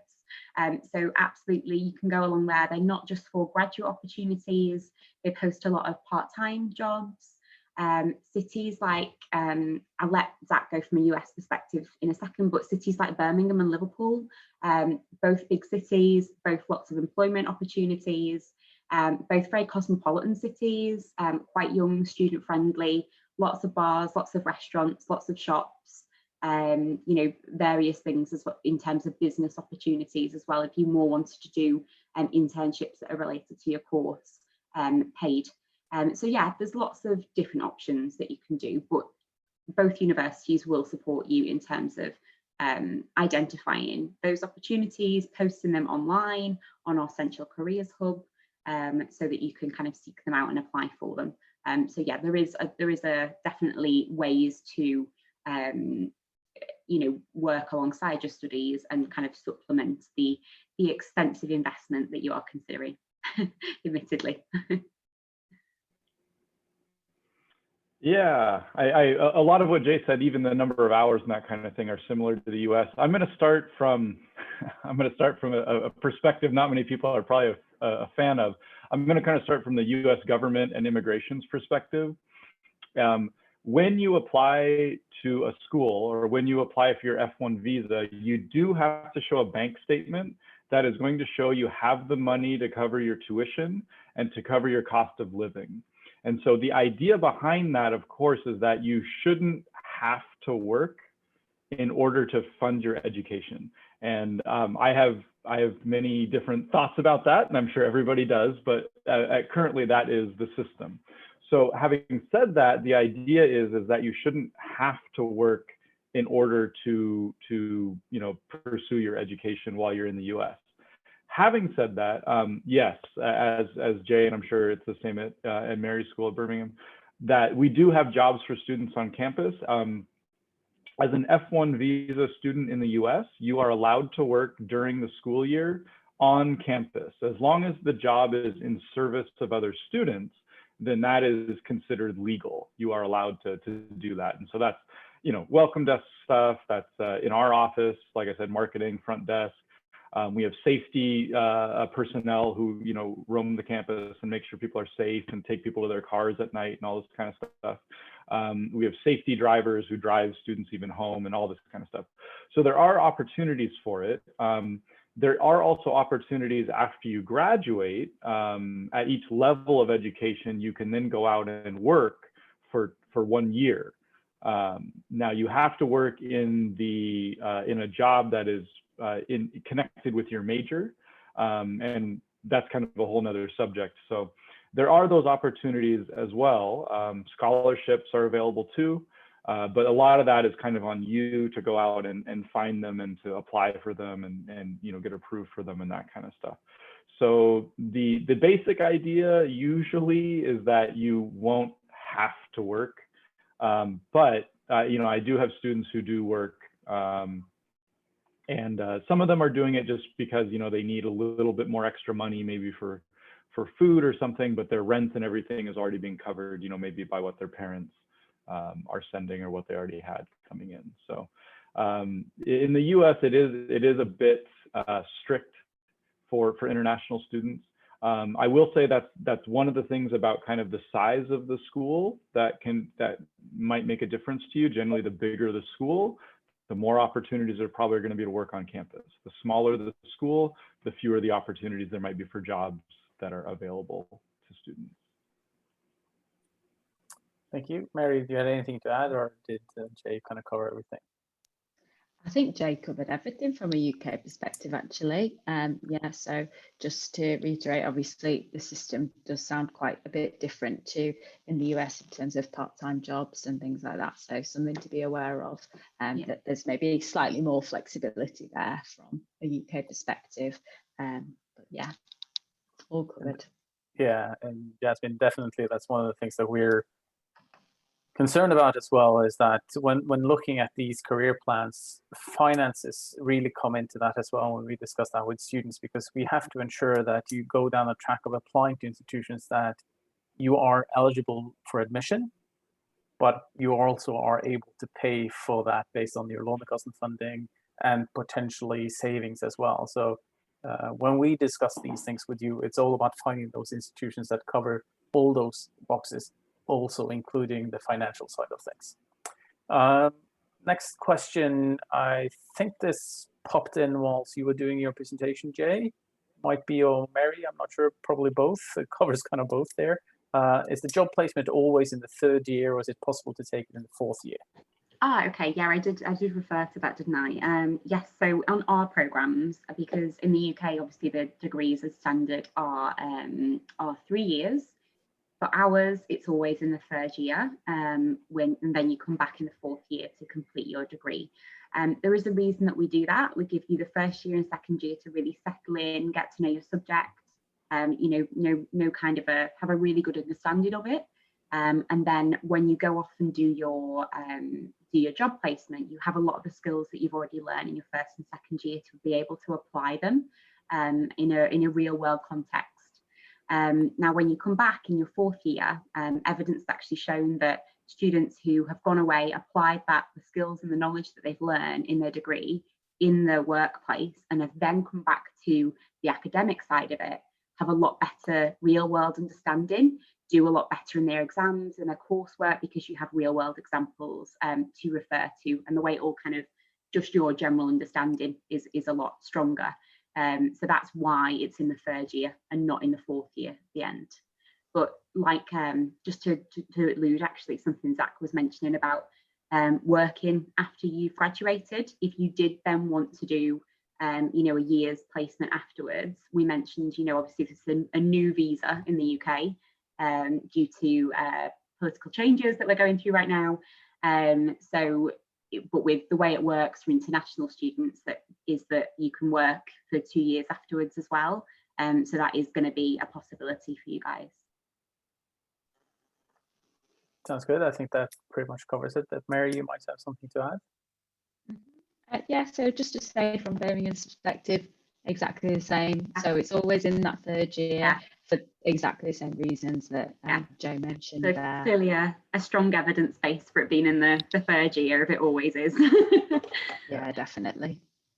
There's a question here from Julia, or Julie, which you probably would do in the English-speaking world, which is a simple yes or no question, I guess. Do your universities offer PhD programs? Yes. Liverpool do offer PhD programs, as we're a research-intensive university, so we do a lot of research with a lot of students doing PhDs or research degrees. So just from our perspective, if you do want to have a look at them, you can actually go onto the website and have a look at the studentships that are available and the research degrees. You can see there's like a search engine on the research section. You can see if they are eligible to international students.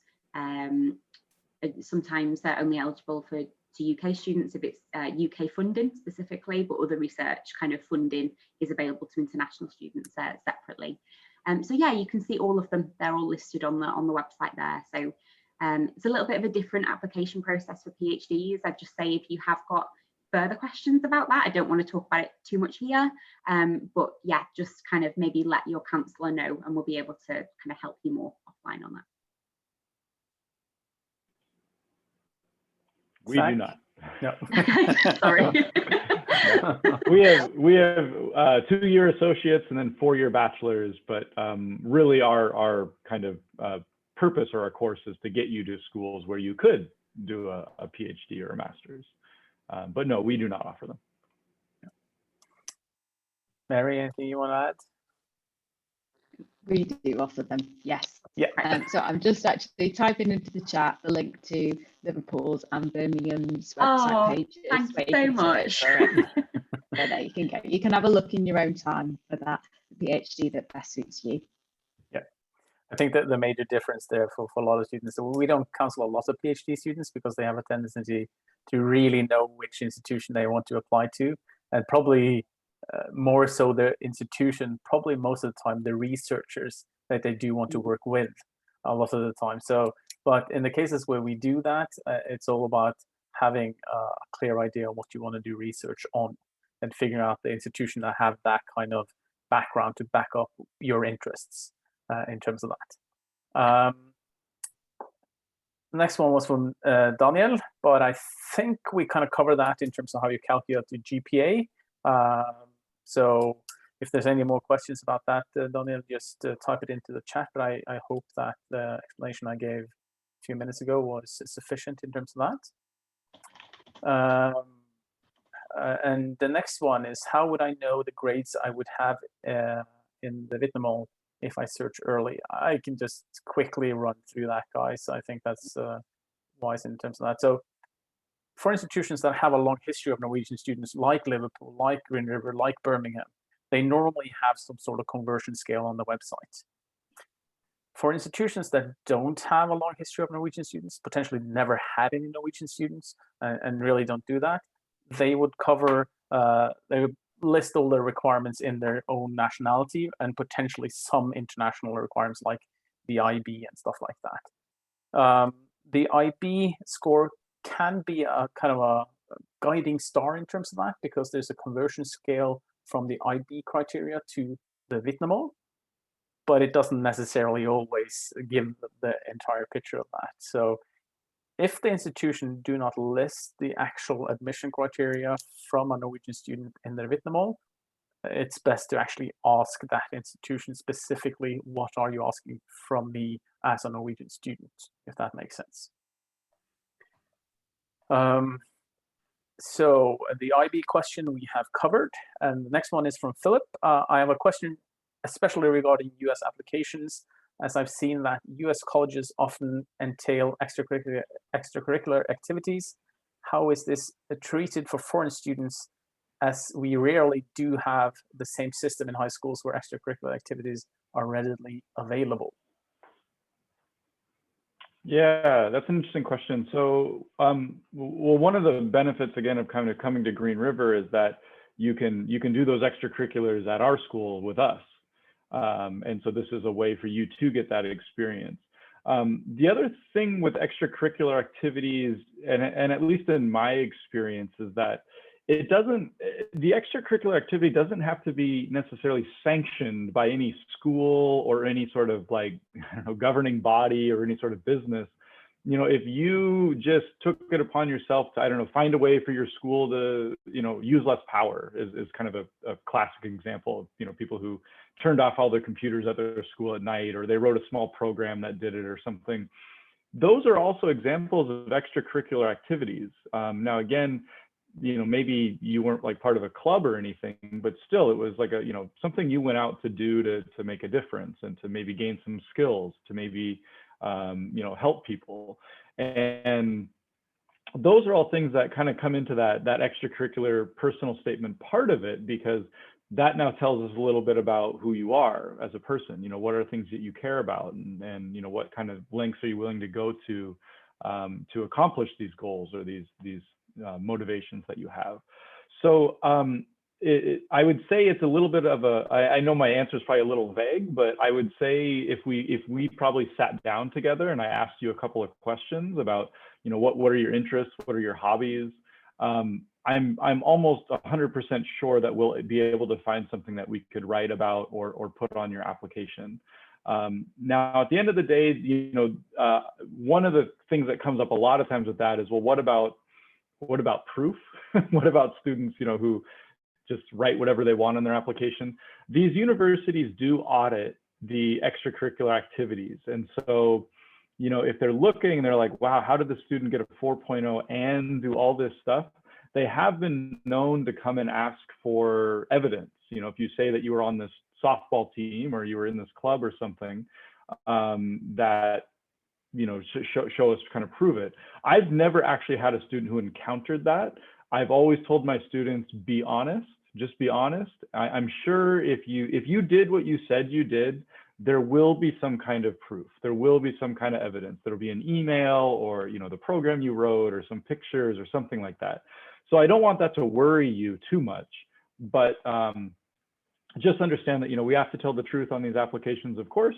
But again, these extracurricular activities, you know, for a lot of US institutions anyway, it's a very broad umbrella of what you can include on there. So I'm sure you've probably done something.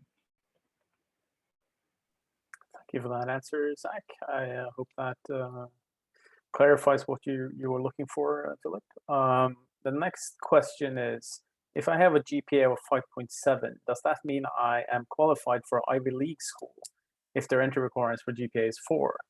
Or does our grade 5 stand for a B in the American system? Zach can deliberate more on in terms of that, but just quickly to say that there's not one given conversion scale. So if you apply to the institutions in the US or in the UK, most of the time those institutions will have their own kind of internal review of the conversion scales. So it's important to understand that you might be looking at 10 different schools and you have a GPA and they might review that GPA differently. So that's an important factor to take in. And another issue why you should apply early, because you then can get some feedback from the institutions whether or not there are elements that you need to clarify based on GPA or anything like that. But Zach, 5.7 is almost front page newspaper level student in Norway, to put it like that. We do not have we hardly have 6.0 students. That's really, really difficult to get. I think that's great too. I mean, I think it gives your scale some sense of you know, of weight, that it's actually hard to reach the top there.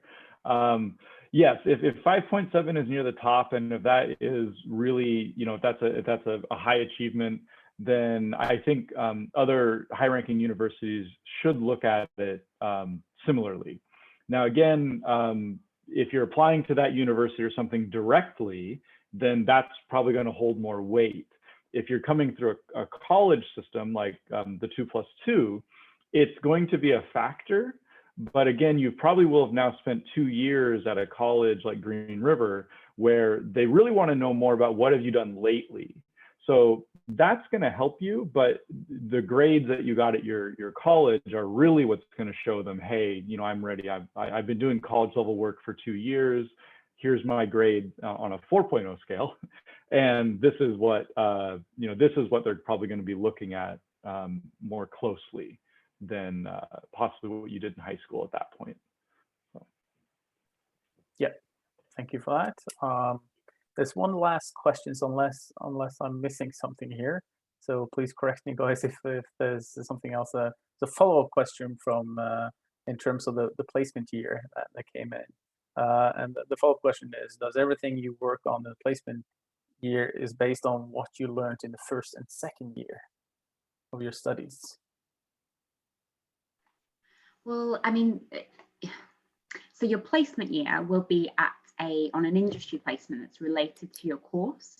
So let's say, for example, you want to do computer science. You'll be in a relevant industry or role, which is going to use the skills that you have built up so far in your first and second year, and also hopefully provide you something really relevant, which you may want to base your final project on in your third year as well, in your fourth year rather, as well. So yes, in that respect, it will be related, and you will have assignments set and a supervisor during that time, but you'll be writing on reports on what you do in your work placement. So it's not like you have modules at the same time. You don't also attend classes during this time. You are solely working for 1 year. and having some meetings where you catch up with your supervisor, talk about what you have learned so far, talk about objectives for that year, write an account of what's going on quite regularly. But it's not the same as in when you're at university and you have your modules and your exams, etc. It's very different. It's more like it's a work experience here. Okay, don't know if anyone's got anything to add on that.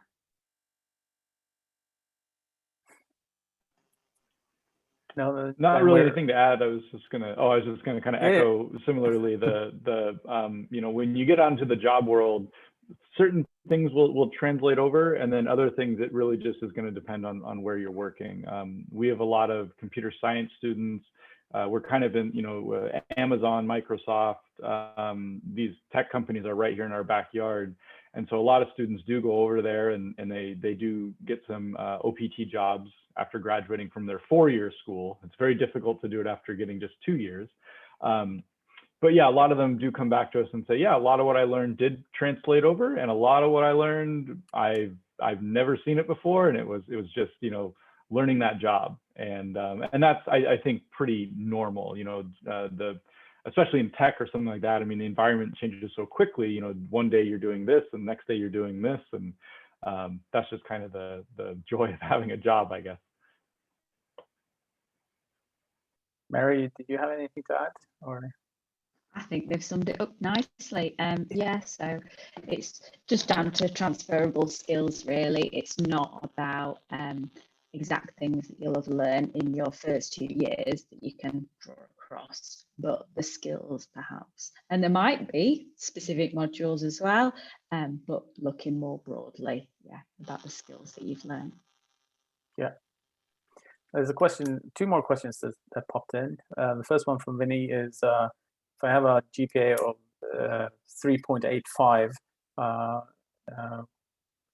in the Norwegian scale, what are my chances to study? And I, you know, rather quickly, I can say that for Birmingham and Liverpool, it's going to be tough. I guess you guys will agree in terms of that, because as you guys already stated, you guys have a minimum of kind of 4.0 in the Norwegian scale for admission to all your programs, and that will scale up depending on the program, definitely. For SAC, that's totally different. As he explained, community colleges are open admission, is to provide that opportunity for students, regardless of their academic background, as long as they have, from a Norwegian point of view, it's different from a US high school student, but from a Norwegian point of view, as long as you have completed your high school in order to both gain acceptance and in order to achieve funding from Lånekassen as well. So again, this is one of those things that we constantly work on.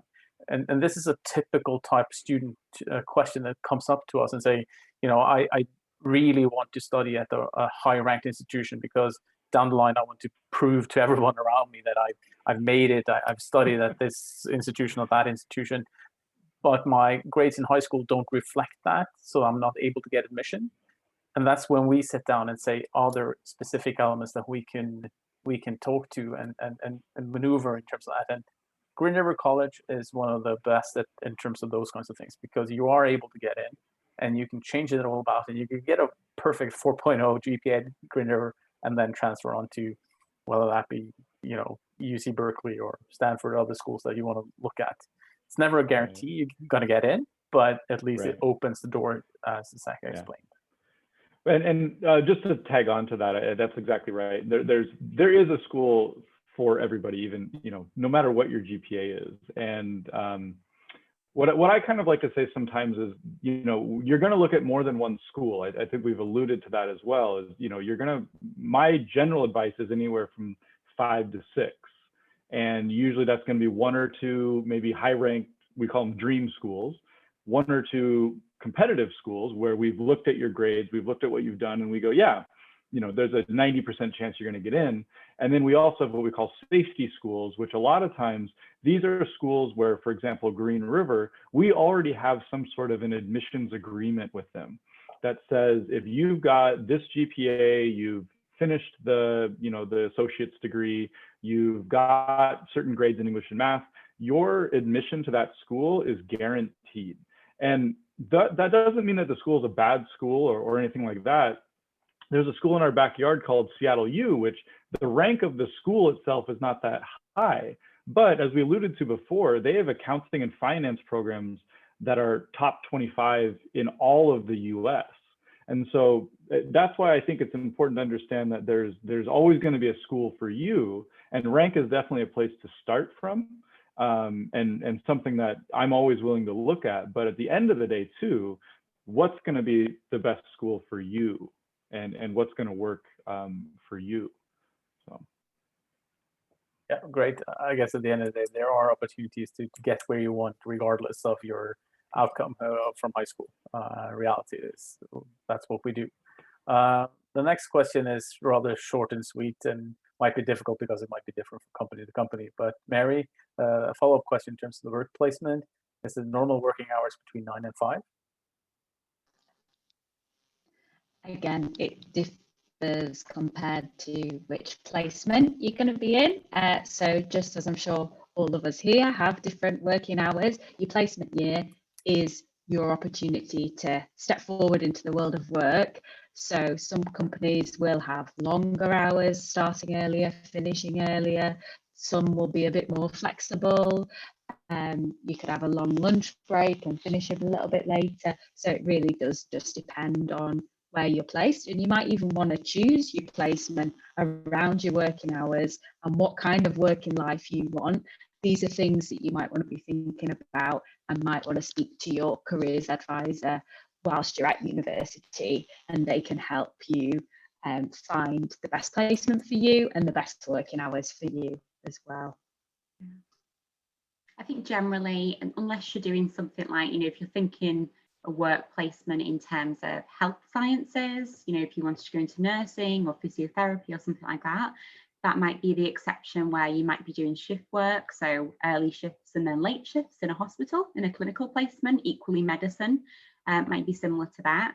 But if you're doing a work placement year, computer science, electrical engineering, management, business, you're going to be in a company, and generally just in the UK, so you guys know, I'm sure it's very similar in Norway, but generally it's 9 to 5, sometimes 9 till 5:30.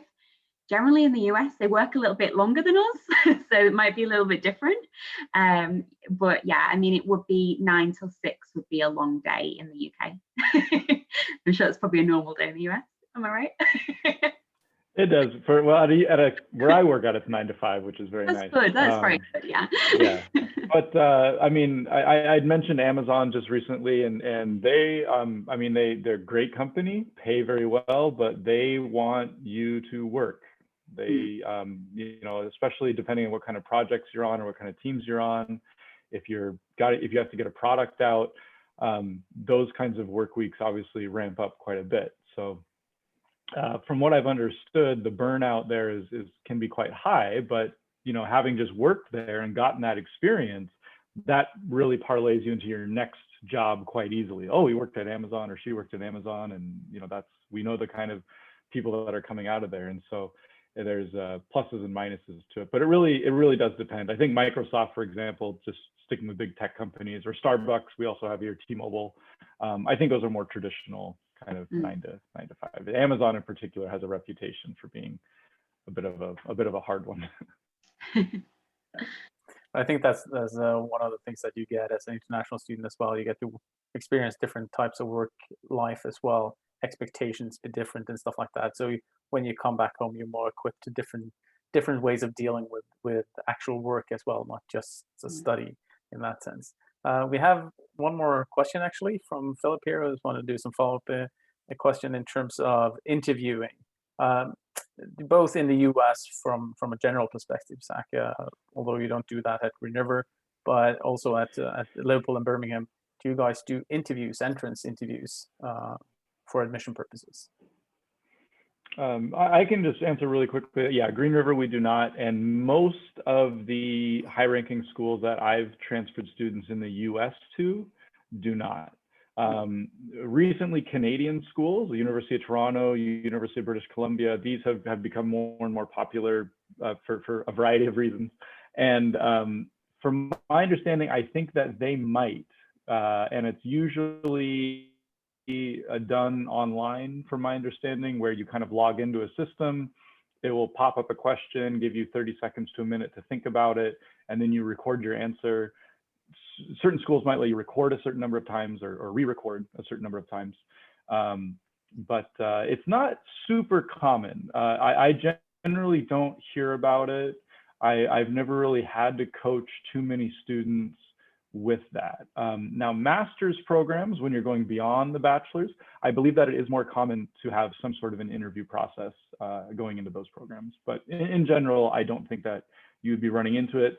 That is why that personal statement suddenly becomes much more important, because that is kind of like your interview. You're just writing it down. Yeah, I'd agree. The personal statement is, in most cases, the only way that you get to kind of show who you are as a person to the admissions tutor. And there are some exceptions. So at Liverpool, we do entrance interviews for clinical sciences, so medicine, dentistry, veterinary science. We also do entrance interviews for health sciences, and that's because there are soft skills as part of those professions that are really important, equally as important as the academic skills as well. I'm trying to think of anything else. Again, we don't do it for any other courses that we do, but if you were to do drama or music performance, often there are auditions or interviews involved as well, which might be similar. But I think generally, from Liverpool's perspective, for most of our subjects, aside from that, if you're doing quite a traditional academic subject, no, not in our case. Birmingham, are you any different? Yes, so we're exactly the same. So we've got interviews for medicine, dentistry, and then the other exception to that is drama. So we've got a workshop as part of the drama course, and that's for international students as well. So yeah, just a little bit of an audition process for that course, but the other courses use the personal statement as opposed to your interview there. I think that kind of echoes the general feeling that we have with all the institutions that we work with. So interviews for some of the hard clinical sciences, like Jay mentioned and Mary mentioned, and then interviews or workshops in terms of some of the cultural and creative subjects. So anything that goes into the CCIs, regardless of what that is, whether it be graphical design or whether it be theater and drama, whether it be music, there's some sort of audition portfolio review. Not always an actual interview, but you have to produce something extra in terms of that. And the final question that I forgot to ask is, this question is about what A levels is, but really it's the equivalent to the Vitnemål in the UK standards as the UK high school diploma type thing. So in reality, that's the same in terms of that. I think that was all the questions. If there's not anybody who has a final question I want to ask, just want to bear in mind that I want to thank you guys, three presenters, for presenting really well. You covered everything, the grounds really, really well. Covered a few things that I think the students haven't thought about in the past. I would encourage all of you students to look at your options and apply early. It's a strange kind of world we're living in at the moment. The COVID situation is unreal. It's first for all of us, and we don't know what's going to happen next week, let alone in 3 months, 6 months, 18 months. So I'm going to tell you guys what I've told every single student I've been talking to the last year or so, is if you have a sliver of interest in applying to an institution, do so, and do so early. Just get your application in, ensure that you have the options prior to any kind of deadlines. Anything goes out. It's much better that you're in the driving seat and say no to offer than realizing when all of a sudden all the vaccination starts working and the world's entering a new normal, we're able to travel again and we're able to be on campus again. At that point in time, you decide to apply, and it might be too late. Because even in the UK, with institutions like Birmingham and Liverpool, even though they accept applications up to the 30th of June, reality is that a lot of the courses will be full prior to that, specifically the most selective ones. So that's just the reality of things. So bear in mind that we want to work with you guys to apply as soon as possible. I just add one thing on that note, Chetel, Sure. and it's quite relevant in terms of, you know, you're saying about the world that we live in at the moment and admissions and things being competitive. And this might not be the case for all institutions, but I think there is a trend this year of obviously the situation we find ourselves in. A lot of people who applied for 2020 deferred their offer this year, which means that they have moved it to 2021 entry. Now, that doesn't necessarily mean that there's less places, but it may mean that some competitive programs that where we have limited spaces available may already have students who've moved their offer forward. So just again, I'd really stress that if you are thinking about applying for a program that you think might be quite competitive, that a lot of other people are interested in, as Chetel says, just don't delay, you know, just get the offer in, even if you just get the application in rather. Even if you can, you know, you can do it before the January deadline, which is the UCAS deadline for UK students.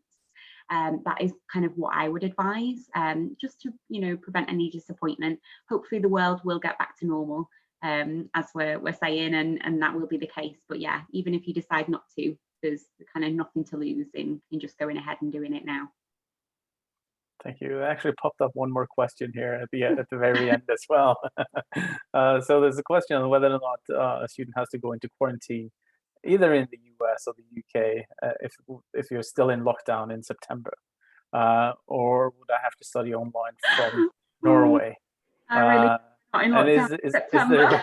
there, yeah, well, we hope that's not the case. And will I be able to have a campus tour anytime prior to this? Oh, I would hope so. Yeah, so just the current situation, obviously, the way things are, just sorry, say from a Liverpool point of view, the way things are, you know, we are currently in lockdown in the UK, as you may know. We're coming out of lockdown next week. We're all thrilled in time for Christmas. And then there'll be more of like a regional approach in the UK. In terms of Norwegian visitors to the UK, I'm pretty sure that they're still on the agreed visitors, which means that you can visit the UK quarantine free. I'm pretty sure that's still the case. And it's kind of a safe zone, and that's fine. So you don't have to quarantine. I am pretty sure though that as things start getting rolled out, instant tests, for example, are starting to pop up in the UK. I'm pretty sure that over the next sort of 6 months, as we start adapting to the new technologies that we have, vaccines, instant test example, there'll be a lot more policies in place. And maybe, hopefully, if we're coming to the end of the pandemic, hopefully, you know, that might be possible. At the moment, we can't do campus tours. Obviously, we're not sort of, most of us aren't on campus at the moment, apart from the students who are living there and having some studies there. But hopefully in the future you will be able to. Just to note on September, if you did need to quarantine, if that was to drastically change and we were still to be in this situation, which we obviously hope that we're not, we had students obviously arrive this year. They did have to quarantine for 14 days.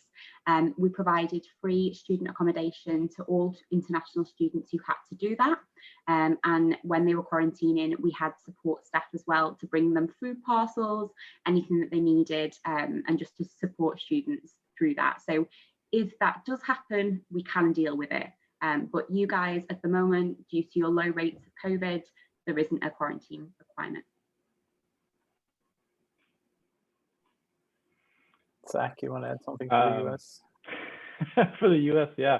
So Green River, we're on the quarter system, and that means there's 4 quarters in a year. So we're about to end fall quarter in December. Winter quarter runs from January through March, and then spring is April through June.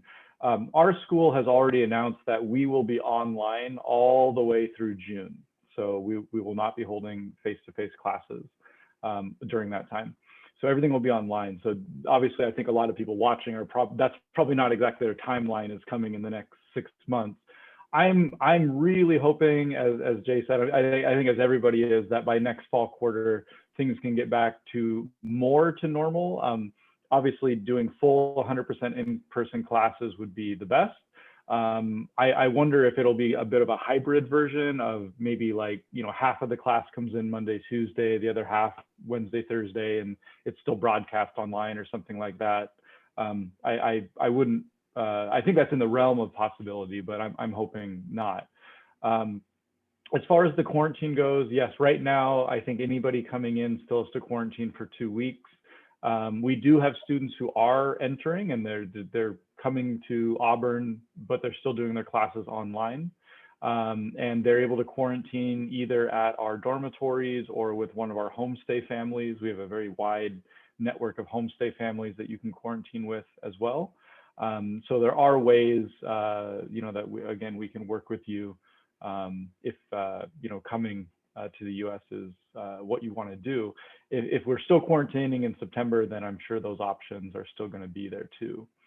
So, but we're, school is taking obviously kind of quarter by quarter look at things, and we're hoping as we come out of the winter and with vaccines that things start to get back to normal. Again, Mary, anything to add?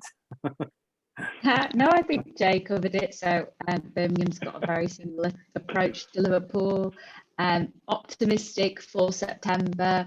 You'll be in-person teaching. You'll be flying into Birmingham. No quarantine, no corona. It's a thing of the past, but prepared for other eventualities as well. Yeah.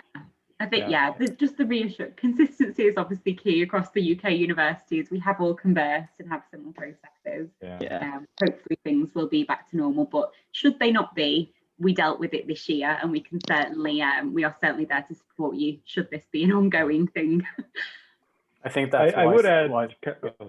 Yeah, I think that's why. I was just gonna. Sorry, go ahead. I was just gonna add, kind of going off of your point that you just mentioned, though, is that if there is a bit of a silver lining to all this for international students, at least in the US and maybe the same in the UK, is that a lot of international students have decided to pull back or wait or delay. And so if you do, maybe start that first semester, that first quarter online, you're now going to be a little bit ahead of the curve, a little bit ahead of the wave. And so because I think this is going to, as far as admissions, it's going to play out over the next few years. And for international students, in my opinion, even these high-ranking schools, they want international students. They want you on campus. You add diversity, you add a different kind of experience. And I think on the back end, from like an accounting perspective, at somebody sitting at their accounting desk at a university, it was mentioned you do pay more tuition. And I think all of these things end up in a lot of ways possibly working in your favor with less and less international students in the pipeline right now. And so not a guarantee by any means, but something that could work in your favor if you've already got the good grades, the extracurricular, you're doing all that stuff. So something to think about. Yeah, and I think what I was trying to say before you so abruptly interrupted me. No, I'm kidding. Sorry about that. What I was trying to say is that obviously every institution has been in this situation now, which was unprecedented before. So now there's the learning curve as well, dealing with these types of issues, should they occur in the future, are totally different. So I'm definitely sure with every institution I've been talking to, there's been contingency plans for moving forward if this continues. Everyone hopes it doesn't, obviously, with all the good news over the last few weeks with vaccination programs being approved in the US and in Europe in general. So we hope that this is something of the past come into 2021. But if that's not the case, there's so many structures in place to ensure that you are able to get a viable, good student and college university experience in addition to an actual education as well. So there's elements from the Norwegian system in place that online activity is actually funded now, which is normally isn't, and from the university sides that are able to do a lot of different things, like has been mentioned, that they do smaller cohorts doing multiple teaching, multiple sessions, some online, some in face-to-face and elements like that. So there's definitely going to be opportunities come September. There's no doubt about that, but that might be different from what a normal year could be, or fingers crossed, it will be totally the same as it was 2 years ago. I think that kind of concludes everything. If you guys, do you have any kind of final remarks before we say goodbye to everyone? Good luck, everybody. Yeah. Thank you very much for listening for 2 hours, 15 minutes. Wow. Is that nearly a record? Brilliant. Yeah, just thank you very much. It's been lovely to connect with you all. Mary's nodding, so she's thanking you. I'm not. Basically, I've just agreed with everything Jay said. Yeah, I couldn't have put it better. Lovely. Yeah. I talked too much, Mary, obviously. No, you just say it right. Yeah, that's good. Just copy and paste. We'll just thank all you guys for taking the time to listen, and obviously to Jay, Zach, and Mary as well for pulling in and taking the time out and having your words of wisdom to all of the students and for me as well. So best of luck. Have a great evening, everyone. And we'll probably see you again sometime soon. Okay. Okay. Bye. Thank you very much. Thank you. Bye. Bye, everybody. Nice to see you all.